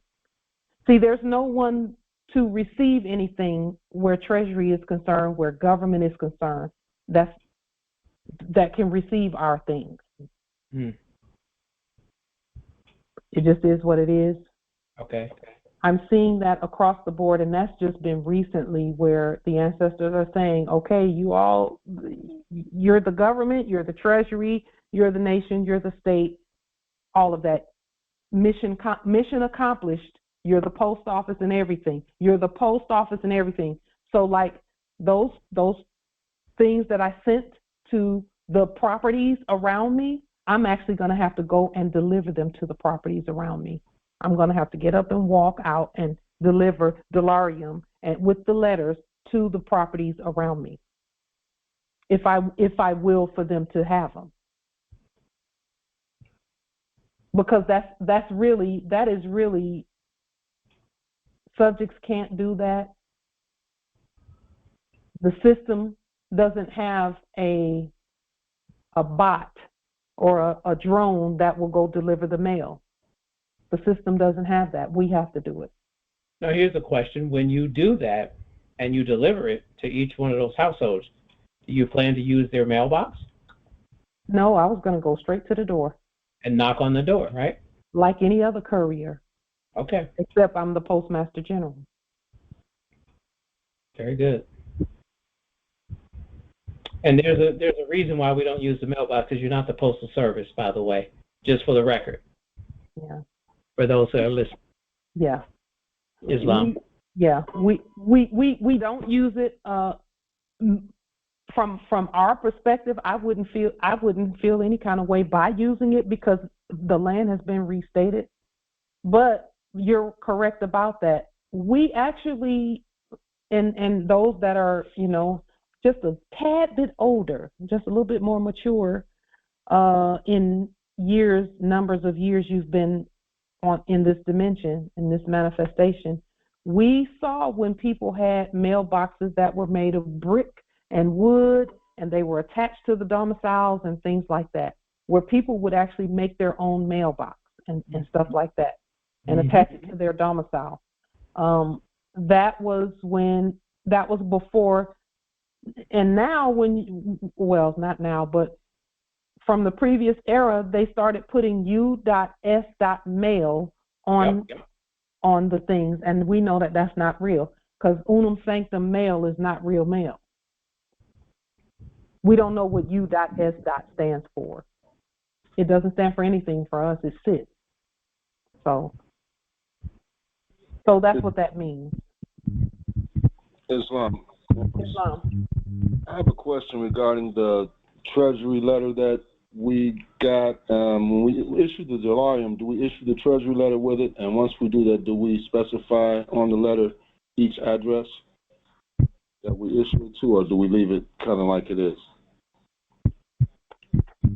So I specified each address. Okay. I just wanted to. Yeah. And I spelled everything out, wrote everything out, and all of that. And I put the first name last. The first name was first, and the last name was last, because it's not a military action. It could be a peacekeeping action, but either way. I did a separate letter for each one, and then sent it out. And one more question regarding the list of places that were already notified. Is that list a little more extensive than what we have already, or is that just what we have right now? What do you mean? The page 2 of the Treasury document. Every place that has ever been notified, actually, which is like an infinite number of places, should be on there, really. But it doesn't have to be because it's on the public record. We've notified, that's notification since time immemorial, really. But particularly since 2017, 2018 for us. We have we have stacks and stacks and box loads of green receipts among our nation. We have stacks and stacks among each other. I could use the tracking numbers from your mailings. I know there are some Moors who've done thousands of liens, and I mean literally thousands. They were really angry. One in particular that I'm thinking of was just angry for the first 3 years. So all he did, every time he turned around, he was leaning, and just stacks and stacks of lien after lien after lien. For years he did that. Still doing it. Chief Justice Michael, I won't state his last appellation, but he knows who he is. Did just thousands of liens. So we could use all of those tracking numbers. We could use tracking numbers from you all could use tracking numbers from all of our liens that we've done and all of our notifications, which are thousands and thousands and thousands and thousands and thousands of notifications and liens and levies and bonds and so on and so forth. Notifications, court actions everywhere. So any of the numbers that we publish, because we published some green return receipts that we received. We published some. You feel free to use those as notification as well. About Delarium.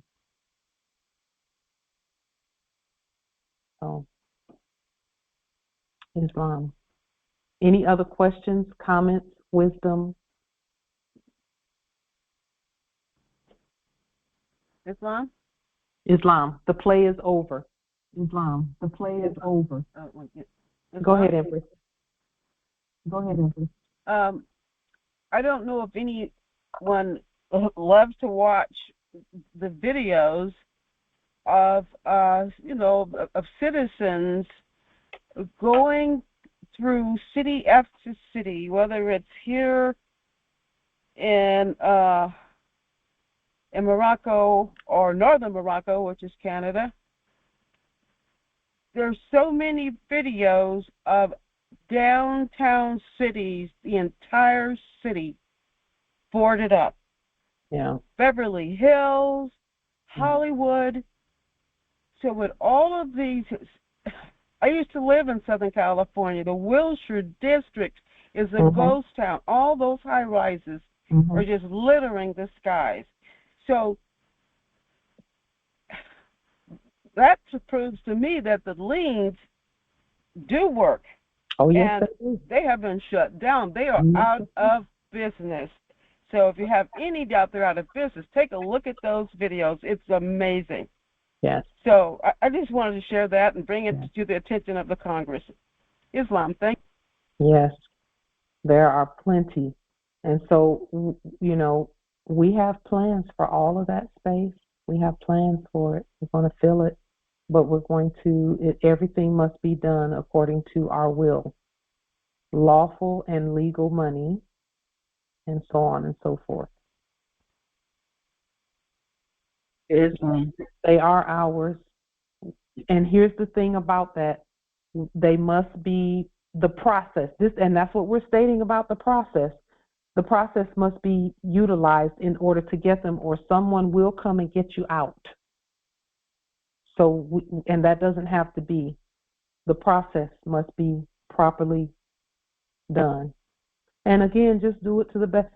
Go back and look at the videos. Go and study them, because that is where we are right now in terms of the property and everything is ours, but there must be order out of chaos. And it really wasn't chaos. It was all planned properly. Did that say to Islam? Islam. So the obvious sleeping Moor escorted the actor off the stage. And so we have to be everywhere, and we always are the ones who start everything. So and that actually was slated to happen at the point that we state that, okay, we're ready to do, but we had to put the system in order. So more, this is time to celebrate for us, and then to really get down to business, or get up to business, or however we will to state that. Get around to business. Around the circle, zero off. Continue doing what we're doing. Yeah. And to do so, intelligently and prudently. And I don't think the word prudent is appropriate. I think the word is intelligently and competently. And, and being really great inheritors of all. Yeah. And there are no coincidences.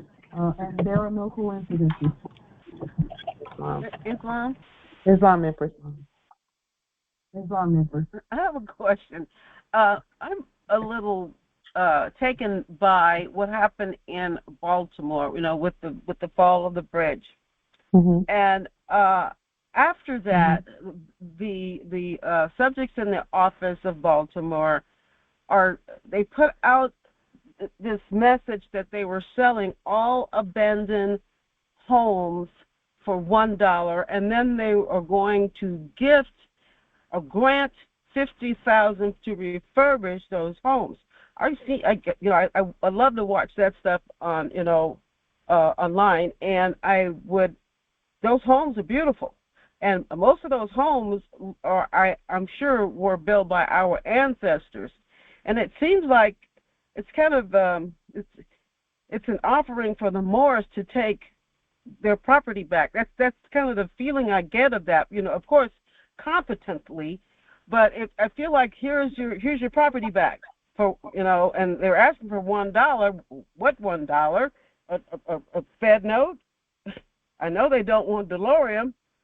Actually, they do. But I'm kind of confused by why. Actually, they do. Do they do what? Will to have DeLorean.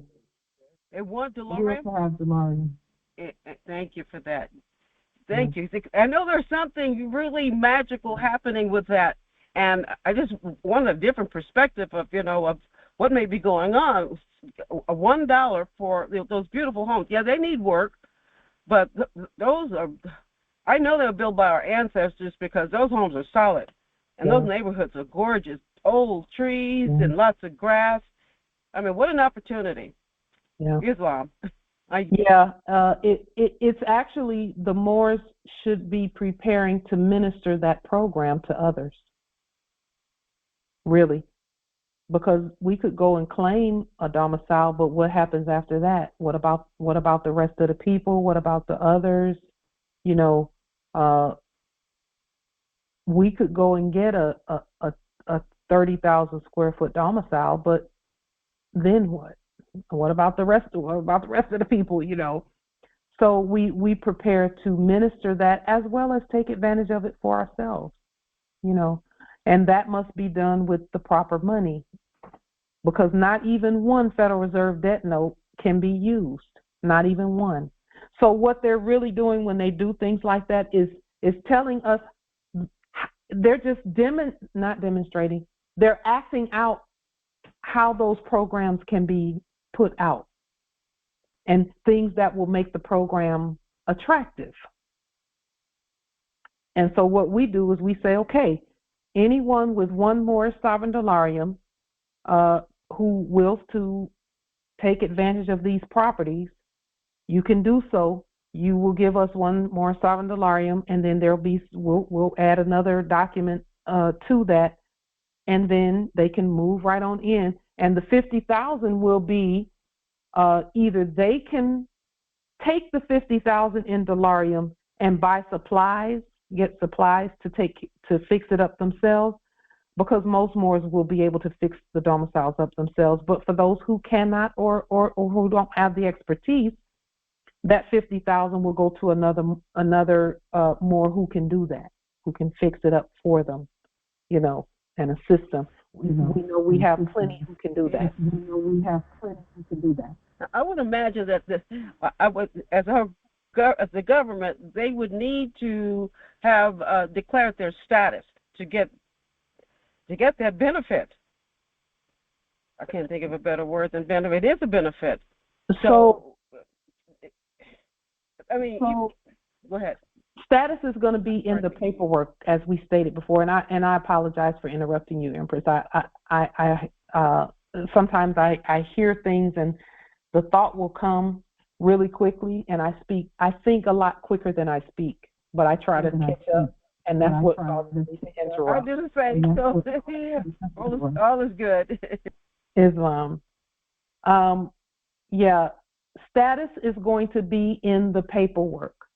So whether they're Moors or subjects, they can move to the domicile. First, they have to use the right process and the right money, and the status is built into the paperwork. Anyone giving or receiving dolarium, their status is ingrained in the making of dolarium. When we made it, we put status on there. So they don't have to declare anything. Their status is their bloodline is going to be the bloodline. The status is going to be the status. In moving into the domiciles. And again, those who accept the programs they still have to determine or decide what they're going to do in order to bring value back. So whatever skills they have, those skills will be used in gaining the 50,000 back, getting the 50,000 back to the government, which is us in more sovereign dolarium. And for people who are in wheelchairs, they can assist people by phone. So everyone can give back in some way. Even voluntarily giving back. They have to give back in some way. Some people decide that they will to, be foster parents or something. Give back for that program. And that'll be one of the rules for the program is you have to be willing to give back in some way, even if it's just, if you do landscaping, you landscape 2 yards a week, that will be giving back for that domicile and that 50,000. So that means all hands on deck in terms of getting everything done. And the land will be like it is in Japan. In Japan, did you know that they don't hire janitors for the school? The children clean the school as part of their character building and responsibility. The children clean the school, and they don't have a lot to clean. They just, because when they came in, it was clean. All they have to do is pick up behind themselves, and then, make sure that the floors and everything stays clean, and that will be incentive for people not to tag the school with graffiti and things of that nature. You get you two classes of 6th graders, they can mop floors and sweep and everything, and that can be a 30-minute period on Friday before, for the weekend.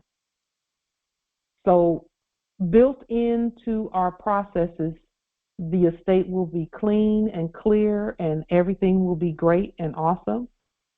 Everyone will have a purpose, and nationality, It's in the paperwork. It's in everything we do. It's in the money going back and forth and all of that.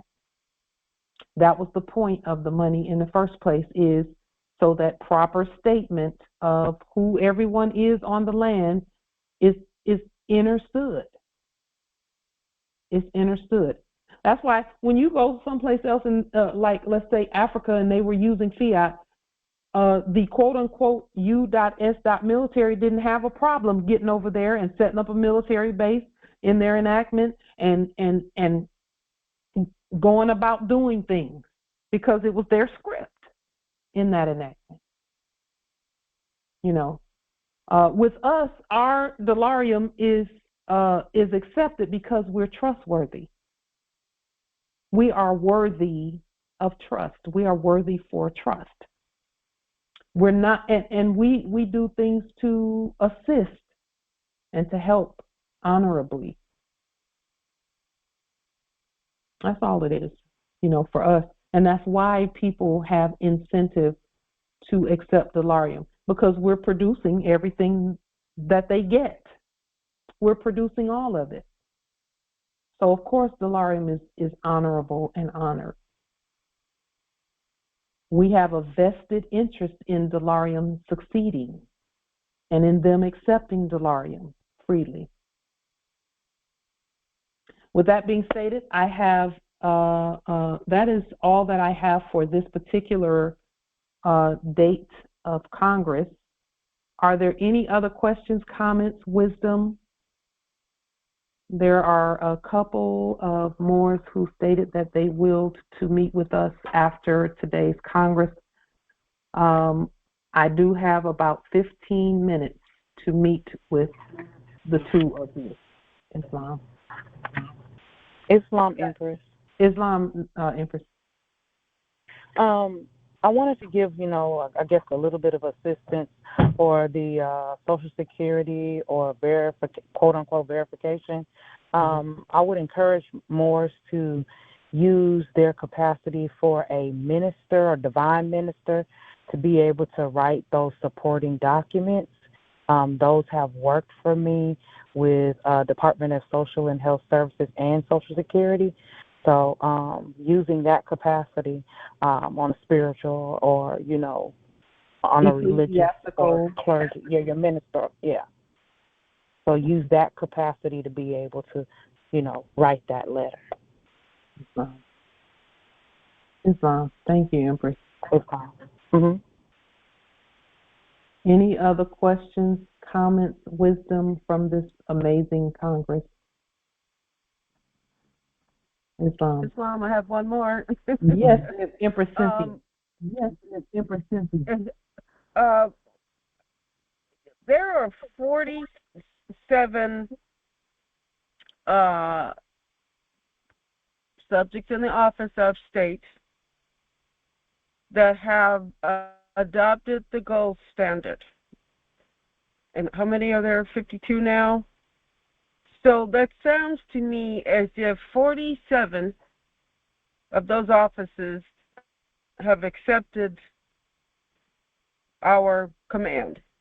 Yes. Would you say that's what's happening with that? I would say that all states have accepted our command. Okay, all right. Have obeyed our command. Yes. Have obeyed our command. Yes. Yes. Islam. Indeed. Indeed. Empress, thank you so much for that. Moors, all we had to do was come together and agree. And then write the law and make it plain so that they will know what to do.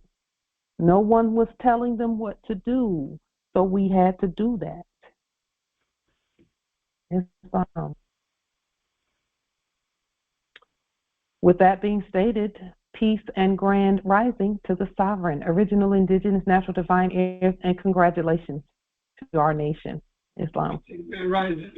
Islam, peace and grand rising. Peace and grand rising. Islam, grand rising.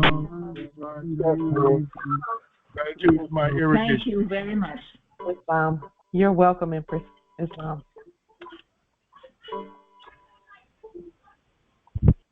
Grand. Islam.